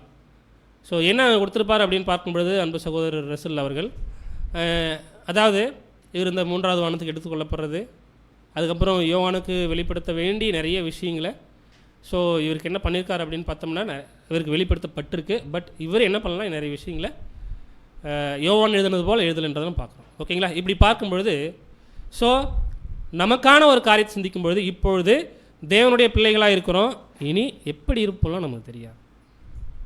ஆனால் ரொம்ப அழகான ஒரு பதில் பாருங்களேன், அவர் வெளிப்படும் பொழுது அவர் இருக்கிற பிரகாரமாகவே நம்ம அவர் காண்போம் இல்லைங்களா? ஸோ எப்படி இதை நம்ம புரிஞ்சுக்கிறது? நம்ம இப்போ மரிக்கும் பொழுது அவர் எப்படி இருக்கிறாரோ நம்ம அப்படி பார்ப்போம் இல்லைங்களா? இது நம்ம எப்படி அப்போ ஒருவேளை நம்ம மரித்து அந்த இமைப்பொழுதில் நம்ம மறுரூபம் ஆகிற ஒரு விஷயம், ஸோ அதுக்கான ப்ராசஸ் தான் நம்ம இருக்கோம். ஒருவேளை நம்ம அப்படி கிறிஸ்துவை நம்ம போய் பார்க்குறோம் அப்படின்னா எப்படியா இருப்போம் அப்படின்னு பார்க்கும்பொழுது கிறிஸ்துவாக இருப்போம், சரீரத்தில் இருக்க மாட்டோம் இல்லைங்களா? ஸோ அப்போது கிறிஸ்துவை அவர் நம்மளை பார்க்குற பிரகாரமாக நம்ம அவரை பார்க்கணுன்னா என்ன அர்த்தம்? அவருடைய அந்த ஒரு நிலை இருக்குல்ல, அந்த கிறிஸ்து அப்படின்ற ஒரு விஷயம், அந்த நிலையில் போனால் தான் என்ன பண்ண முடியும், அவரை பார்க்க முடியும் இல்லைங்களா? ஸோ அன்புக்குரிய சகோதர சகோதரிகளே, இப்படி பார்க்கும்பொழுது நம்மளுடைய ஒரு உயிர் தேர்தலை குறித்து தான விஷயங்களை கூட சிந்திக்கும் பொழுது கூட ரொம்ப அருமையான ஒரு காரியம் தான் அது இல்லைங்களா? ஸோ இந்த டைமில் தேவதூதர்கள் எல்லாரும் என்ன பண்ணுறாங்கன்னா ஒரு அழுத்தம் கொடுக்குறாங்க. என்ன அழுத்தம் அப்படின்னா, அவர் எந்த விதத்தில் போனாரோ அதே விதத்தில். ஓகேங்களா? ரொம்ப அழகான ஒரு பதில் என்னென்னா, 3வது பாயிண்ட் மட்டும் வாசிங்க. அவர் அமைதியாய் ரகசியமாய் உலகத்திற்கு தெரியாமல் போய்விட்டார். அவர் இரவில் திருடன் வருகிற விதத்திலேயே திரும்ப வருவார். மனுஷகுமாரனுடைய பிரசனத்திற்கான வந்திருளத்துக்கான அடையாளங்களை உணரத்தக்கதாக புரிந்து கொள்ளுதலின் கண்களை திறக்க பெற்றவர்களை தவிர மற்றபடி எவரும் அவருடைய 2ஆம் வருகை அறிந்திருப்பதில்லை. அதே தான். இப்போது என்ன இங்கே நம்ம பார்க்குறோம்னா, அவர் எப்படி போனாரே அதே போல். ஸோ மற்றவர்களுக்கு எப்படி இருக்காது, சீஷர்கள் என்ன பண்ணாங்கன்னா அதை கரெக்டாக அவங்களுடைய அவர் எடுத்துக்கொள்ளப்பட வேண்டிய அந்த ஒரு பரமேற வேண்டிய ஒரு விஷயம் இல்லைங்களா. ஸோ அவங்க அந்த ஒரு மேகங்களோட ஆண்டவராக இயேசு கிறிஸ்து மேலே போகும்பொழுது அவருடைய மாம்சம் என்ன ஆயிடுச்சு, ஸோ மறைஞ்சிச்சு. ஓகேங்களா. ஸோ கண்டிப்பாக என்ன பண்ணியிருக்கணும் அப்படின்னா, அவங்களுடைய மாம்ச கண்களால் பார்த்துட்டு தான் இருந்திருக்கணும். ஓகேங்களா. ஸோ இந்த விதமாக ஸோ அப்படின்னா என்ன அர்த்தம் அப்படின்னு பார்க்கும்பொழுது, மனக்கண்கள் ஈவன் சத்தியத்தின் அடிப்படையில் எப்படி இயேசு கிறிஸ்து போயிட்டாரு, மறுபடியும் 2ஆம் வருகையில் வருவார் எதிர்பார்ப்போம் அப்படின்னு யாருக்கு மட்டும்தான் தெரியும் அப்படின்னு பார்த்தோம்னா, அங்கே இருந்த சீஷர்கள் மட்டும்தான் பெத்தானியாவில். அங்கே இருந்த உலகத்தில் இருந்த யாருக்கும் தெரியாது. அதுதான் விதம் இல்லைங்களா. அதே போல் 2ஆம் வருகையில் அவர் வந்திருக்கிற விதம் கூட யாருக்கு தான் தெரியும் அப்படின்னு பார்த்தோம்னா, அவருடைய சீஷர்களுக்கு மாத்திரம் இல்லைங்களா. உலகத்தில் இருக்கிறவங்களுக்கு என்ன ஆகாது, அது தெரியாது. ஸோ இதுதான் என்னென்னா அவர் பரமேறுதல். ஸோ அன்புக்குரிய சகோதர சகோதரிகளே, இந்த ஒரு பாடத்திலேருந்து நம்ம என்ன புரிஞ்சுக்கிட்டோம், இந்த ஒரு பாடத்தில் நம்ம என்ன புரிஞ்சுக்கிட்டோம்னா, என்ன ரெசரக்ஷன்னா என்ன இல்லைங்களா, எதுக்காக தேவன் பண்ணார். அது மட்டும் கிடையாது, அவர் இந்த ஒரு 7 அல்லது 11 தரிசனம் இயேசு கிறிஸ்து காமிச்சாலும் சில தரிசனங்கள்லேருந்து நமக்கு என்ன படிப்பினை.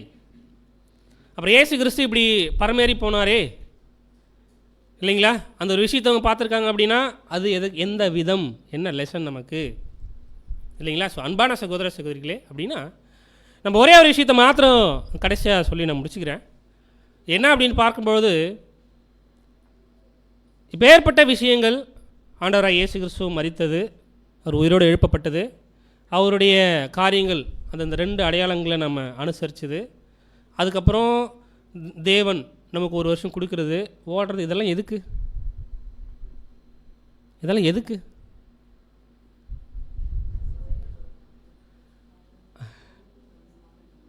அவர் இருக்கிறவனமாக நம்ம இருக்கணும். பேனல் டிஸ்கஷனில் கூட ஒரு பாயிண்ட் பார்த்தோம்.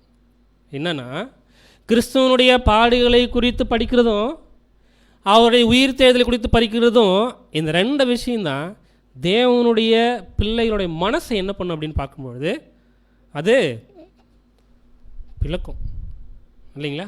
ஸோ அப்படி உயிர் தேர்தல் அப்படின்ற ஒரு விஷயத்தை நம்ம அந்த உயிர் தேர்தல் அப்படின்ற ஒரு ப்ராசஸில், ரெசரக்ஷன் ப்ராசஸில் நம்ம இருக்கிறோம் அப்படின்ற ஒரு விசுவாசம் என்ன ஆகணும் நமக்கு. அன்றைக்கி இஸ்ரேல் ஜனங்களுக்கு, அதாவது யூதர்களுக்கு சொல்லப்போனால் அப்போஸ்தலர்களுக்கு சீஷர்களுக்கு என்ன தேவையோ ஆண்டவராகிய இயேசு கிறிஸ்து பண்ணார் தான் இல்லைங்களா. அது அப்போ அவங்களுக்கு தேவை இல்லைங்களா. இப்போது ஏற்ற காலத்தில் சத்தியத்தை நமக்கு நம்மளுடைய ஆண்டவராகிய இயேசு கிறிஸ்து 2ஆம் வருகையில் வந்து கொடுத்தாலும் இல்லைங்களா, அதை நம்ம படித்தாலும் அதற்கான வாழ்க்கையில் நம்ம வாழ்ந்து கொண்டு இருக்கிறோமா. செகண்ட் திங் இஸ், நம்ம அந்த ரெசரக்ஷன் ப்ராசஸ்க்குள்ளே வாழ்கிறோமான்றதான் முக்கியம். முதல்ல என்ன பண்ணணும் அப்படின்னா அதை விசுவாசிக்கணும். முதல்ல நம்ம அதை வந்து மனசில் வைக்கணும் இல்லைங்களா. ஸோ அப்போது பாருங்களேன், இப்போ ஏற்பட்ட, அதாவது நம்முடைய ஆண்டவராக இயேசு கிறிஸ்து நமக்காக தானே மரிச்சார் இல்லைங்களா. இது ஒரு சாதாரணமாக சொல்கிற மாதிரி இருக்கும். அப்போ நாம் என்ன பண்ணோம், அவருக்கு ஜீவனை கொடுக்கணும், வேறு என்ன கொடுக்க முடியும். இப்போ தேவன் தன்னுடைய குமாரனை கொடுத்துருக்காரு அப்படின்னா நாம் என்ன கொடுத்துருக்கோம் அவருக்கு. நம்மக்கிட்ட இருக்கிற பெஸ்ட்டு ஒன்றே ஒன்று தான், ஜீவன் மட்டும்தான். அதை தவிர நம்ம யோசிக்கவே முடியல இல்லைங்களா. ஸோ அன்பான சகோதர சகோதரிகளே, நாம் இந்த ஒரு உயிர் தேர்தல் அப்படின்ற ஒரு விஷயத்துக்குள்ளே இருக்கோம். அந்த உயிர் தெழுதல் அப்படின்னு ப்ராசஸில் இருந்தாலும் அதை முதல்ல நம்ம விசுவாசிக்கணும். கண்டிப்பாக மரிக்கும் பொழுது கிறிஸ்துவை அவர் இருக்கிறவனமா நான் என்ன பண்ணுவேன், அவரை நான் பார்ப்பேன் அப்படின்ற ஒரு விசுவாசம் என்ன ஆகணும்னா நம்ம இருதயத்தில் இருக்கணும் இல்லைங்களா. ஸோ இப்படி நம்முடைய விசுவாசம் வளரணும் அப்படின்னா இன்னும் அநேக காரியங்களை நம்ம என்ன பண்ணணும் அப்படின்னு பார்க்கும்பொழுது படிக்கணும், குணாதிசயங்களை வளரணும், கேரக்டர் டெவலப்மெண்ட்டில் ஒவ்வொரு நாளும் நம்மளை சீர்தூக்கி பார்க்கணும். இப்படிப்பட்ட விஷயங்களை பார்க்க தேவன் தாமே கிருபை செய்வாராக. பொறுமையோடு கேட்ட உங்களையும் தேவன் ஆசீர்வதிப்பாராக. ஆமென்.